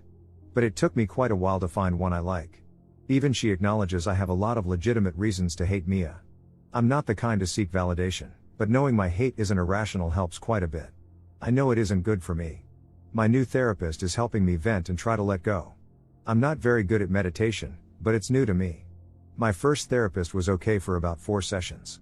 The first session is always essentially introductions, no matter how much you share on the paperwork. She seemed very positive at first. Sympathetic yet encouraging. She assured me I was doing better than most at being a good dad, which was nice to hear. But when we started talking about issues in the past before the cheating started, her tone changed. It's not a direct quote, but she kind of insinuated that sometimes we do things that hurt or irritate our partner, but they say nothing. If those issues fester for weeks, months, or years, it's like a powder keg that we help create. No, she didn't have a Belgian accent. But I do have enough pride and common sense to know that despite any and all my faults and mistakes, no part of me deserved what Mia did. Nothing I had ever done to her made even 1% of what she did to me righteous actions. So, I got a new shrink. I tried a few therapy sessions with a guy. He could understand the feelings of emasculation and mind movies. He could grasp how it's all overwhelming. I just didn't feel comfortable with him. Thank God I'm pretty much all cried out. But if I have to talk about some emotional stuff, I don't want to cry in front of a guy. Guys are for drinking, playing sports with, and fighting. We don't discuss why Gary's wife is emotionally unavailable to him and doesn't understand his love language. This guy doesn't anyway. Part of me wanted to give him more of a chance. But I didn't see us developing any rapport. If it makes me sexist, so be it. I just feel more comfortable in confiding in a woman. That's my preference, and I finally got a good shrink. She was the only daughter in her family with 3 brothers, which takes care of having some understanding of men. Her specialty is coping with infidelity and grief counseling. When I told her about the events that led me there, she used half of a box of tissues. She said she's amazed I'm doing as well as I am. Still not sure if that was meant as encouragement, or genuine shock I'm not institutionalized. I'll call my therapist Sarah for the purpose of this post. But she's helped me quite a bit just by listening. She says I am difficult to read, and that my outward appearance doesn't match my friendly personality. She noted that I use humor to diffuse tense situations and disarm people. I told her it ruins the fun if she calls me out on my BS beforehand. But she is figuring me out. She says I have to figure me out now. She was adamant she was there to help. But rebuilding my life and myself, it's going to take effort by me. I can't just pay someone else to do the work for me. I'm going to have to take stock and see how genuinely damaged I am, repair what I can, amputate what I can't. It's going to hurt, even more than I've already hurt. But I have to come to peace with all I've lost because it's not coming back. The kids see their own shrink, 40 minutes with each and then 40 minutes with the 3 of us, twice a week. They've been doing great. The therapy is allowing them to come to terms with the inevitable. I was a little concerned how family therapy was going to go due to how I feel about their mom. I've been silent in sessions when they have expressed missing their mom or wishing we were all still together. I thought about showing them on the doll where Mia hurt me, but dolls don't have a soul. Sometimes I don't feel like I have one anymore either. I have gone out of my way to try to be sociable and lean on friends. But given what I have ahead of me, small talk feels too trivial. I know friends are tired of me venting, I would be. I've tried to not go on a rant, but the betrayal still eats at me, it's still always at the back of my mind. Then of course if we go out for drinks, they are pointing out this girl or that girl. Like I know they are conventionally pretty, but I have no interest in getting to know them. And unlike my wife, the hygiene issues alone would prevent me from doing any hookup activity even if given the chance. Rest assured, none of these young ladies has left any of the establishments crying because they couldn't be with me. The lack of interest was totally mutual, nobody loses. But this hasn't just affected the way I look at women, it's changed the way I've looked at people. I feel like I'm second-guessing everyone's identity and sincerity. Before all of this, Mia was someone I truly admired. It makes me question the other people in my life, both male and female, that I've admired over the years. She hasn't made me a misogynist, she's turned me into a misanthropist. Despite any shame or guilt she feels for what she's done, I know carnal activity again with the next guy will be easy for her. She'll start eating better, gain some weight, and guys will be hitting her up in no time. My point is she'll move on sexually with ease. I can't do that. I won't do that. I already feel filthy inside and out knowing all the fluids and stink from other men she subjected me to. I feel she's defiled me because I've been with her, I feel tainted. She didn't just destroy any desire for her, she's killed any desire I have for intimacy at all. As odd as it sounds, Mia was it for me. She was beautiful, I didn't have a need to look at other women. And I thought what we had was special. Beauty just doesn't even register with me anymore. My mind knows better, but my subconscious thinks all women are like Mia and Rebecca. And that's my struggle, fair or not. I had someone send me a very supportive message of encouragement. Then they said they almost envied me as a soon-to-be single guy who is financially secure. He said I'd have no problems meeting women and would be perceived as high value. I thanked him for the support without conveying something that he would look forward to, would be a source of anxiety for me. I know people hook up left and right, all day every day and everywhere. That is between them and the people they hook up with. Not my thing, but more power to them. I wouldn't want a stranger, even a very attractive stranger, touching me. I'm a personal space kind of person. I cannot fathom meeting a stranger at a bar or on an app and interacting with them very little before getting physical. Knowing humans often then agree to go off somewhere, remove their clothes, and have sexy time and see no issue with it amazes me. Obviously, in a world with Tinder and dating sites, my stance is the oddity. I'd be contemplating how long it had been since they'd done the very same thing with someone else. The vast majority of people are accepting of the hookup lifestyle. Mia's hookup numbers wouldn't be all that abnormal, for the typical single woman these days. And I think most guys would behave that way if they could. I couldn't and wouldn't, plus, obviously, never wanted to be with someone who ever has. Part of me feels Mia wasn't forthcoming about her infidelity, just to spite me for what she knew would be my stance. When I said it felt like she was making a statement, That's the statement it felt like she was making. If I wouldn't even consider a second chance, she was going to do exactly what would hurt and disgust me most. The crap test to end all crap tests, then getting revenge on me without me ever knowing I was being tested. Once the bond we had was broken, we could never have that again with each other or anyone else. It was a once-in-a-lifetime opportunity, because we are each only granted one life. The continued cheating was what has killed me. If she'd just admitted to what she'd done and we'd divorced, I just might have been able to pick up the pieces and eventually give someone else a chance. It's like she wanted to destroy me so there would be no way in hell I'd ever want to be with anyone again just because she couldn't have me back. Diabolical. And I don't care how many showers were taken and protection was used, some foreign DNA made its way back to me. I hope she grows a mushroom. When Mia and I had only had sexy time with each other, every action was a pure and beautiful act. Her first act of infidelity destroyed all that had been or ever could be, in an instant. Anyone outside a relationship physically engaging with either partner defiles and poisons the relationship forever in a nanosecond. It's like the relationship is a tall glass of cold milk. The second her lips touched the lips of another man, that was like placing one drop of India ink into the milk. It's just one drop, it's still mostly milk. Pay no attention to the rapid discoloration, it probably tastes the same, just go with it, right? But instead of telling me about the one drop of ink, she let me drink the milk. Not only did she keep letting me drink the inky milk, she kept adding ink. Some people are like a glass of milk with one drop of ink. Mia is now a glass of ink, with one drop of milk. She's had no morals whatsoever. The night she was conceived, I wish someone had run up and slapped her dad's jingles so hard he would get an error. The world would be a better place. The things most people get a rush from pertaining to new relationships cause me massive anxiety. I remember getting butterflies with Mia. The feeling made me nauseous. I even had to get used to someone as pretty as Mia whom I liked, invading my personal space.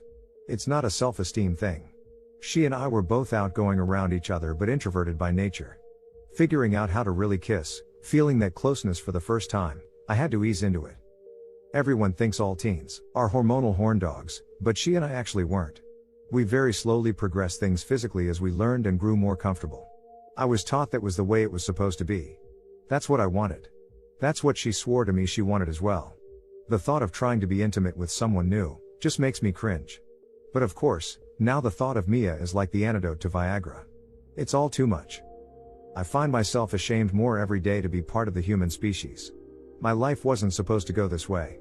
We had so many beautiful moments awaiting us as a family, but memories are destroyed, and those moments will never be. At the end of the day, I loved Carrie, but I had to let her go because our relationship was forced upon us from day one, against our will. By adopting her, I'm telling her if given the chance, because I have given myself the chance, I'll choose her as my daughter all over again. When the judge asks her if she wants me to adopt her, it will be her with all that love for me returning. Full circle. Things set right, or as right as they can be. I can never be her father. That title belongs to some guy walking around not knowing he has a 6-year-old daughter.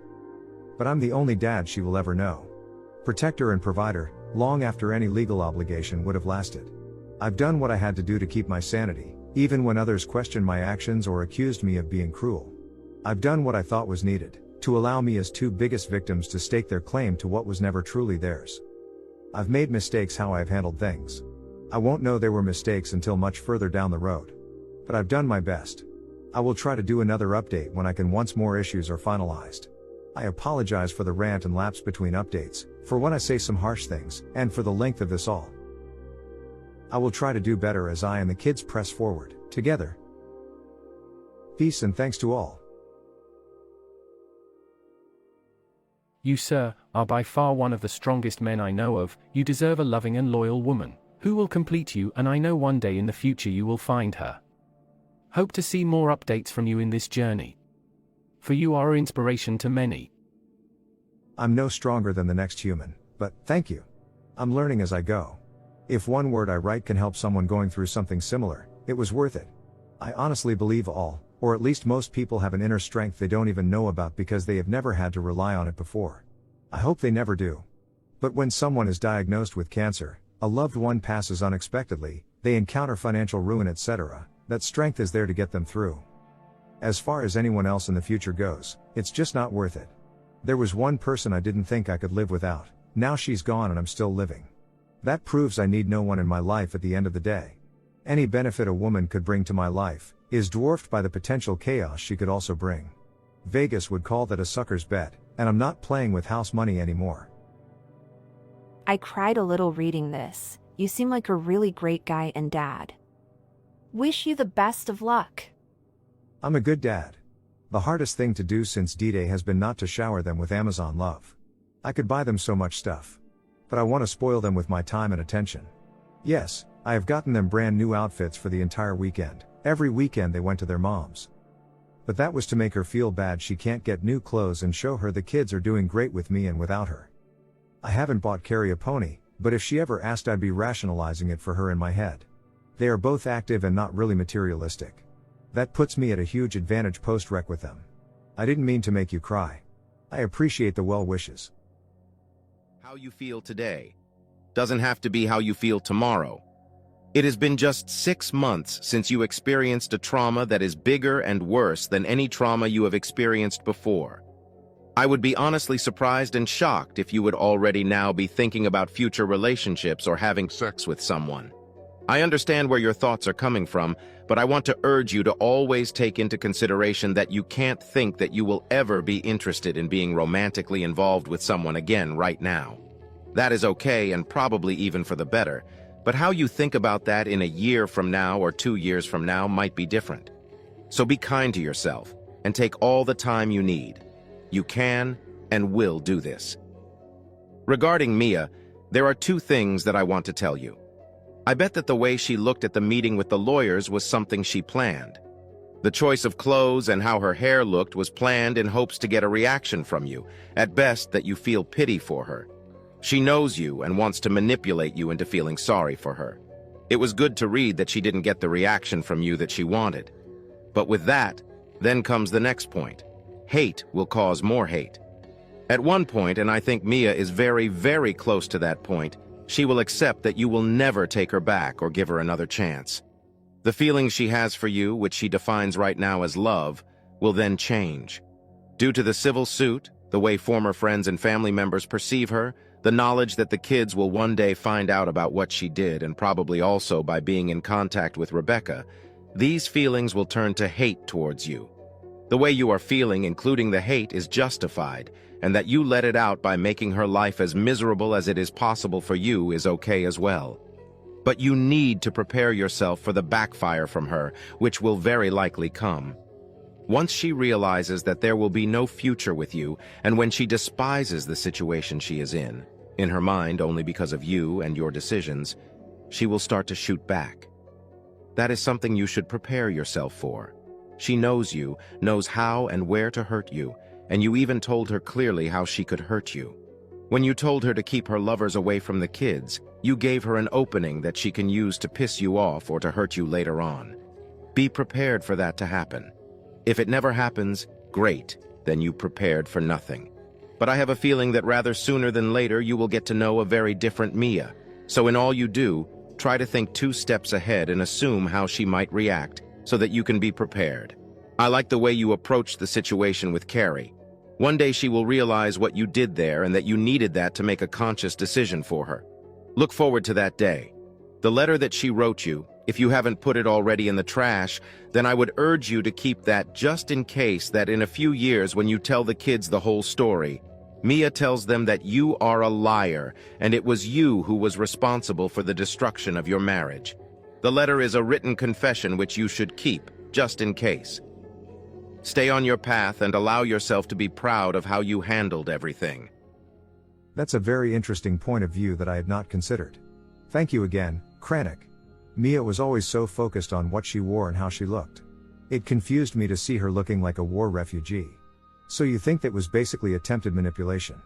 She was hoping I had 1 ounce of positive feelings about her to prey upon. Guess she and her lawyer figured out all of that is gone forever. I was truly shocked she inquired about marriage counseling at all. I mean really shocked. I know it's a ploy to get her meal ticket back, so it won't work. I view MC as trying to bring a corpse back to life. After what Mia did, I'm not even a romancer, sure as hell not a necromancer. She doesn't understand how I can love her 1 minute and hate her the next. I have control of my emotions, I can turn them off, and I'm not a slave to them. I kept the letter. I gave it to Nadia.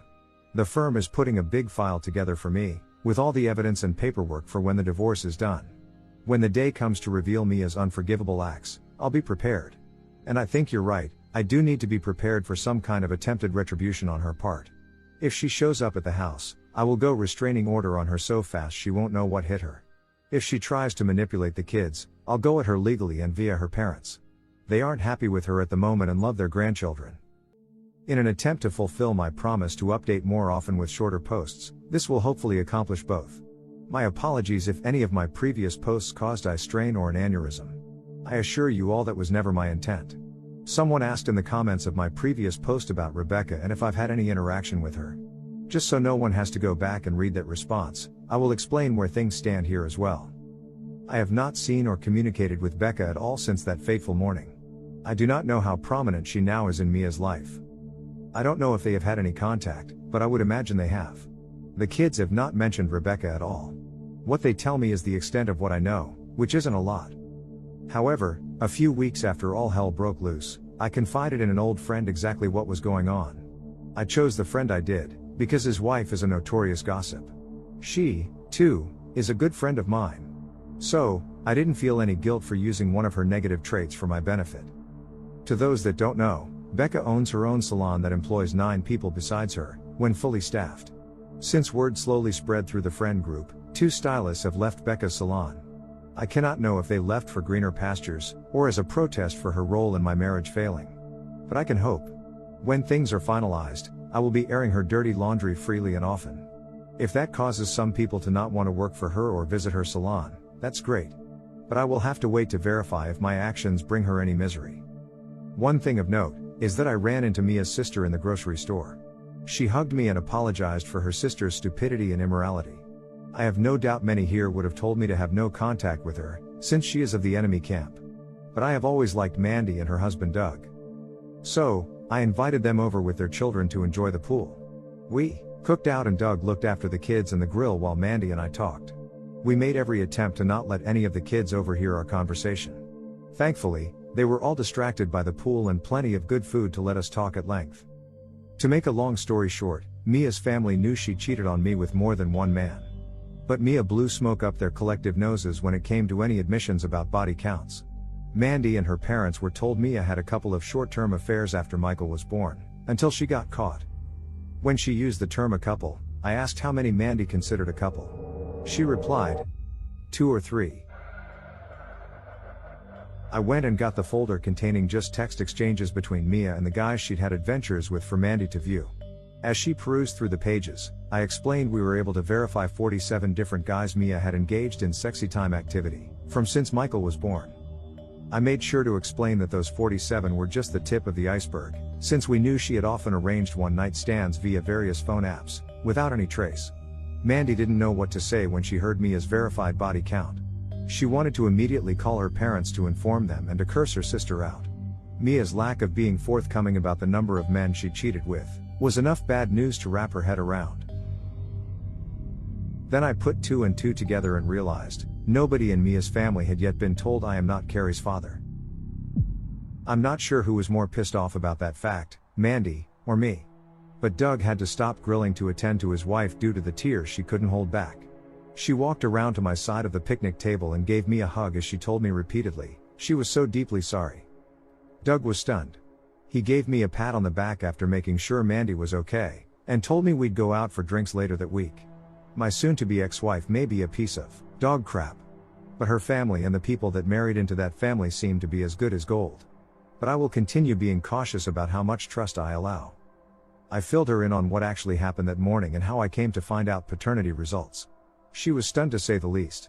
When she told me she wished Becca got hers, I had to ask Mandy's opinion of Becca. Mandy said she never liked Rebecca, even as kids. Mandy is 4 years older than Mia, Becca, and me. She was a senior when we were freshmen in high school. Mandy said that more than once she caught Becca stealing makeup from her room, but was unapologetic. She said she despised Rebecca, because she'd always been manipulative and loved causing drama for others. She even told me she'd try to be a big sister role model for Becca, especially after Rebecca's dad divorced her mom. But Mandy said she'd always been an ungrateful person who wouldn't listen to anyone. I asked if she knew Mia actually wanted Becca as her maid of honor initially. She never said yes or no, but the profane stream of consciousness let me know she was unaware. I filled her in on things Mia had told me via letter and in the company of attorneys. She was as shocked over Mia's reasoning as much as anyone. She stated their parents hadn't raised them to be like that. She said her sister had declared she never wanted to be with anyone but me long before high school. I'm not sure if that means Mia was deceiving herself from a young age or if feelings changed. I just know humans cannot truly love someone and offer their body freely to others. Either the love was never real, or it had died long before I knew it. Mia has made the claim that her heart now and has always belonged to me. I now know that was pure lies, and I wonder if she was even capable of love. Not that it matters now, of course. If her heart truly belonged to me, I'd be selling it for transplant to the highest bidder, even though I know it's defective. After lunch, the kids kept playing, so I got to talk with Doug and Mandy at length. She filled him in while I went and got ice cream for the kids and served them. When I got back, I could see tears in Doug's eyes, and he gave me a long brotherly hug before I sat back down. He asked about the guy I caught Mia with, what the aftermath was there. All I could tell him was when I left the guy was unconscious, and his lower eyelid on the left side looked like it belonged to a hound dog due to sagging. No authorities ever contacted me. So, I knew his friend never took him to there. But I knew enough to know his orbital bone fracture would require surgery, and I never got the bill. Doug said I should have done more. I told him if Mia and Becca hadn't jumped on my back to weigh me down, I probably would have. But I'm glad I didn't. I was consumed by rage. I'm glad I got out of it. Doug asked if anyone had any idea who Carrie's father actually is. I explained that Mia had fooled around with far too many guys to know. But I told him the search will go into high gear once all divorce and civil proceedings have been completed. They were both glad to know Mia will get owned in the divorce. They were both glad to know that therapy for all three of us had helped tremendously. When I told them I was anxious for Mia to start working again so she could pay child support and whatever civil fine she ended up owing, they laughed. Doug said if paternity fraud was a crime, Mia would get the highest penalty. I told him Mia may as well have committed maternity fraud, because any woman that could do what she did was no mother at all. About an hour after they left, my phone started blowing up with calls and texts. The caller ID let me know Mia's mom and dad were both reaching out, as well as calls and texts from numbers with no ID. Then Mandy called and I answered. I could hear her, but there was a lot of screaming and yelling in the background. She stepped outside away from the noise to tell me she'd filled her parents in on all of the truth. Her dad was busy throwing Mia's belongings into her car. Her mom cried and told her what a disappointment she'd become and how ashamed they are to have raised her to be a woman with questionable virtues. Call me old-fashioned. But when your mother calls you a skank, it's pretty safe to say you stayed on the train to the village of immorality 1, 2, or even 47 too many stops. I could hear Mia crying and pleading that she had no place to go. Instead of gloating that she was getting some of what was coming to her, I thought of the kids. I have no issue with Carrie and Michael staying at their grandparents' house. But anywhere else I could think where Mia might go, there was no way in hell I was going to allow them to stay with her. If she went to Rebecca's, there was no damn way I'd allow them to be anywhere around that bimbo beautician. Even if she somehow managed to secure a hotel room with her limited earnings, I didn't trust her not to have some random guy stay over. I was happy her family knew some of the truth. But I knew that doing so was going to cause visitation issues. Yet if she didn't find a stable and safe place to stay, I knew the court wouldn't allow any form of unsupervised visitation. Getting to see her kids with supervision for an hour or two every other weekend was going to hurt. But it was a grave she dug for herself with lies. If it meant a homeless shelter or the actual gutter itself, I didn't and still don't care. Mandy and I were still on the phone when I heard Mia come outside and ask if it was me on the phone. Mandy asked what I wanted her to tell Mia. I probably shouldn't have said the truth, because Mia snatched Mandy's phone and began to hysterically plead with me. She asked why I was so intent on destroying her life. I simply replied because she'd destroyed mine. She urged that I could have my life back if I'd just forgive her. I told her that life was over and never actually existed due to her lies. Again, she lied and swore she loved me. I told her in a not so eloquent way that the only thing she loved in this life was herself and sex. She insisted none of them meant anything to her. I told Mia they all meant more to her than me or her family's security, or she wouldn't have risked it all over and over. She asked why I had ratted her out to her sister and parents. I asked why she hadn't been honest with them about everything, especially about me not being Carrie's father. She cursed at me, and said I am her father. I cursed back and told her I'm Carrie's dad and always will be. But she should have at the very least told her family the truth. She said that her parents were disowning her and kicking her out.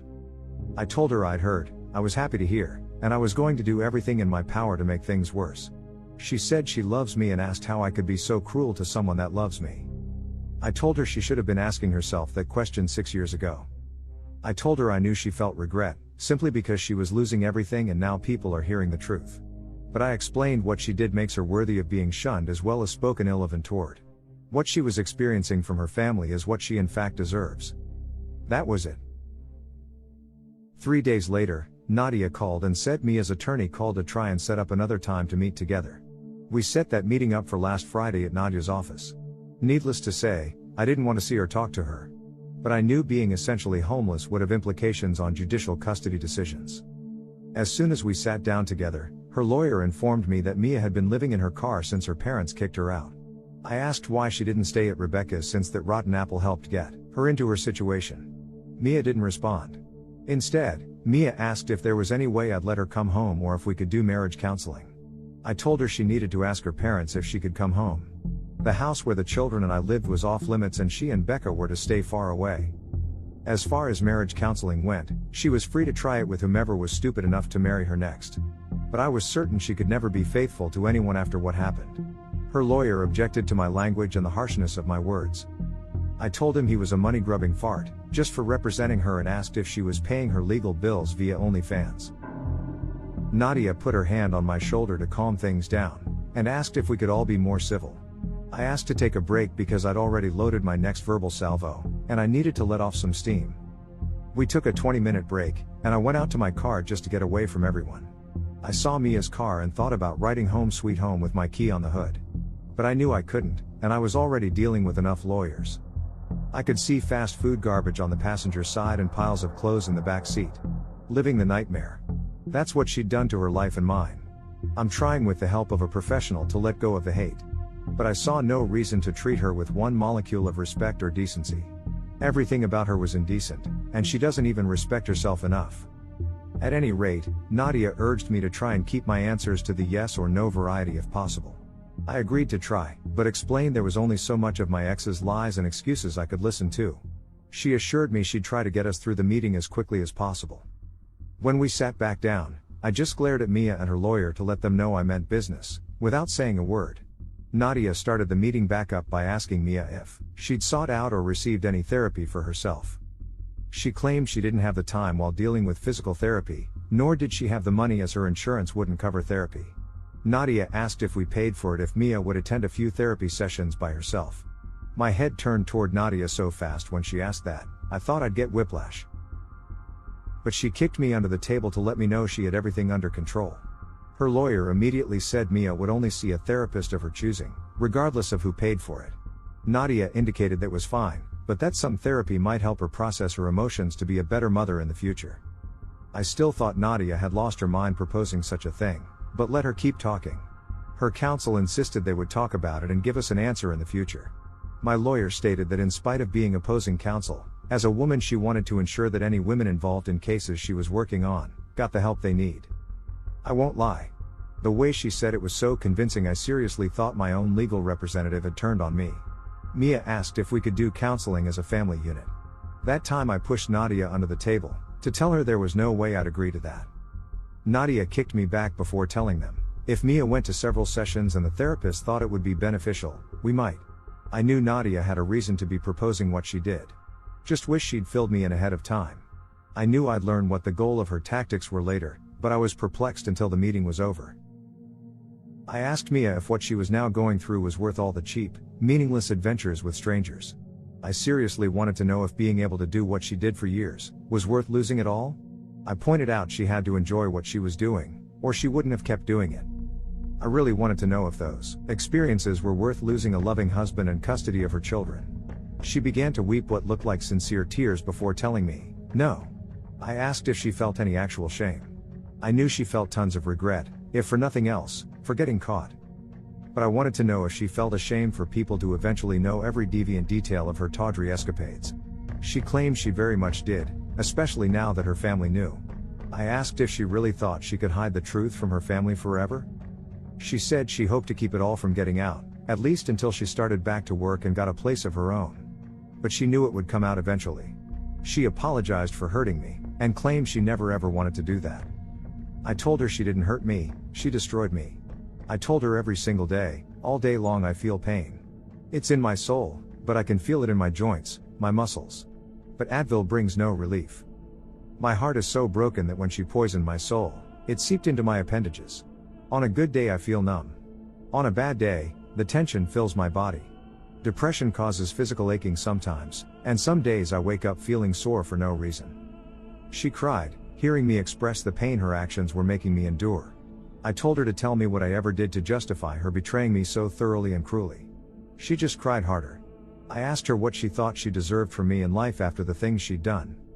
Not what she wanted, what she thought should happen to someone who literally messed up her life. She began to bawl.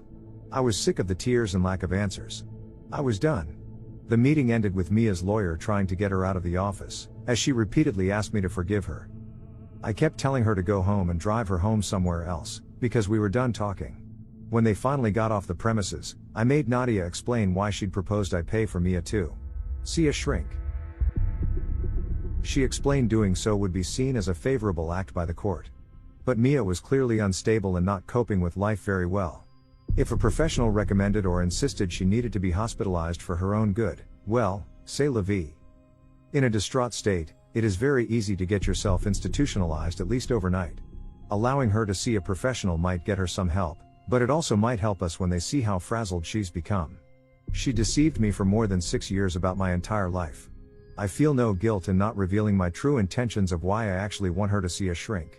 If she thinks family therapy is a possibility to get her to go, so be it. Mia is good at digging her own grave. I hope that continues. Yes, I realize this was by no means a short update. But it was as condensed as I could make it. The kids are both doing well. Michael is playing baseball as a pitcher since he's the tallest on his team. He does well from the mound and plate, even with the larger strike zone. I'm taking him, along with Doug and his 2 sons, to see the Sox play the Tigers next week. Miss Carrie is as beautiful and sweet as ever. She loves the pool and it's been great having friends over with their kids to enjoy it. I want to raise 2 kids that are too busy with life to have their noses pressed against a phone. That may warp them to the point they feel out of place in society. But they'll be my warped kids. Thanks to all for the kind words and support. Every day seems like it brings a new challenge. But knowing I have so many who have my back, means more than words can express. Before I wrap it up, I want to share an important side note. A few people got the idea that Mandy and her parents knew Mia had cheated on me before I knew. I told her parents about catching her cheating the same morning I told my parents. They knew nothing of her activities before I told them. I did not find out until later that Mia had cheated with multiple men, one of which is Carrie's father. I was the one to inform Mia that I am not Carrie's biological father. I just assumed she'd told her family. When her dad referred to those men, I assumed he knew she'd been with so many men. I love her family. I don't want them to hurt any more over this than they have too. I had, and have, no desire to put salt in their wounds. Mia admitted to a couple of short-term affairs to them, that's it. I was trying to protect Carrie and assumed she'd discreetly tell her family. I cut off contact with them and had been communicating via Jessica and Nadia. Until I ran into Mandy, I hadn't had a sit-down talk with anyone in her family. We came to find out Mia was hoping it stayed that way. Sorry for the confusion. Peace and thanks to all. I think it was me who asked about Becca in the previous update, and it seems that they are no longer friends, since she has not been to her house since they took her from her parents' house. The more Mia answers questions, the clearer the picture becomes. From the very first time when she met you with Nadia and answered that she was with you because of the safety you provided, up to now, when you asked her if she felt shame and she replied that she did, especially after her family found out. Not when you found out, but when her family found out. Mia is worried about a lot of things, her reputation, safety, and losing the last bit of comfort that she received after losing you. But the one thing she never worried about was you, your marriage, or your kids. All that you wrote here only confirms to me what Mia truly cares about. Herself. I mean, it somehow makes sense. It is a mindset she trained herself to be in for at least 6 years. That is not something she can just leave behind, and, like I wrote in your last post, I even doubt that it is just a mindset. Be very careful from now on. She is now put into a position where she feels like she has nothing more to lose. She is desperate, and desperate people can be unpredictable. Be prepared. Two possibilities that come to my mind right now are that she tries to reach out to the kids to show them how badly you treat their mom, trying to manipulate them again, or she will take a rather drastic step to get your attention, which I hope will not happen. Take good care of yourself and the kids. If you can, then reach out to your parents-in-law and let them know that they can see the kids anytime they want. Keep on going to therapy. Stay strong and stay prepared. Hi Kranik. It wasn't until the last meeting with her that I actually thought she might have some undiagnosed form of mental illness. I have no doubt she is enduring depression at the very least right now. But depression due to an event or events is different than clinical long-term depression. She had depression after having Michael, but I thought it went away. Nadia said she seemed really wound up, ready to snap. I'm sure the manner in which I spoke to her and the things I said didn't help that. But her behavior has been inexcusable, mental illness or no mental illness. She still doesn't get a pass from me. But if therapy helps her act like she's a decent human being again, I hope she goes every day. Just not on my tab. You are so very correct in saying she's desperate, almost like a cornered animal. It may make me prick of the year, but I find it ironic if not poetic. She stayed and deceived me for 6 years due to the stability I provided. Now, not only is that stability gone, I've removed the stability she had before we ever met, she's had since birth. She destroyed my life. I've taken something from her she's possessed her entire life, until now. So yeah, I know she's capable of anything at this point, because she has nothing to lose. I have several VARs like you recommended and keep one on me at all times. But she can't even see the kids right now. They have seen her parents, but they haven't seen their mom since nearly a week before Mandy and I talked. That is probably making her more desperate. But she has no place to actually be with them. Her car won't cut it. As for her reputation, if she hasn't figured out it has already gone to crap, she's blind and deaf. People are talking about her. She has no way to do damage control. And it's only getting worse by the day. I think the realization that she's nearly 0% in control of her future is overwhelming her. Her future was set with me, but she chose to make plans. Knowing in a very real sense, she chose this for her life, has to be destroying her inside. A few weeks ago, I signed into this throwaway account for the first time in almost a year. There were many messages and comments inquiring about how the kids and I are doing, or how things turned out.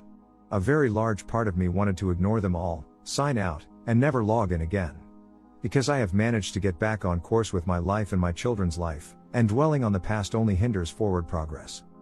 But the advice I got from Reddit was supportive and helpful from the start, all the way through several episodes in my life when I was at my lowest points. For those people that assisted me so well and showed me such kindness, I will make this final update.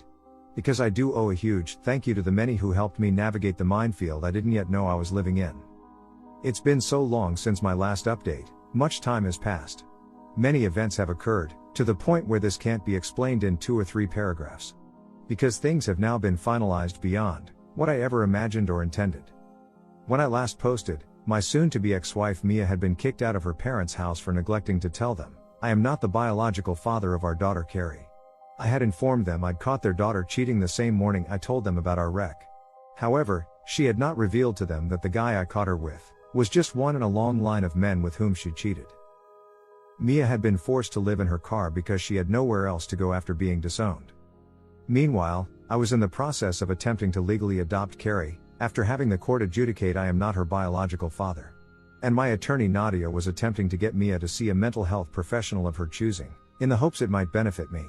Nadia recommended 2 local psychiatric practices to Mia's lawyer, saying we'd pay for her sessions, or she could choose any other therapist she wished to see. I had some major misgivings about having to pay for the sessions or doing anything that might actually benefit Mia. If you learn nothing else from my experience, take this advice to heart: love them or hate them, always listen to your lawyer. To make a long story short, Mia chose a local psychiatrist who instantly recognized she was mentally unstable. For her own well-being, she committed Mia to the local hospital's psyche ward overnight for observation. That overnight stay became many months under psychiatric care in hospitals. Due to confidentiality rules within the medical field, I never heard her actual diagnosis. But her attorney said each time he saw Mia she was heavily sedated and out of it. Those initial months she spent trying on designer straitjackets delayed the finalization of the divorce and child custody hearings. However, since Mia was not contesting and her counsel could stand in as her representation, there was no delay in my attempt to adopt Carrie. As sad as everything had recently been for me in my life, hearing that judge question Carrie and listening to her responses made me so unbelievably happy. Carrie didn't know she had ever been declared not my daughter by the court at my behest.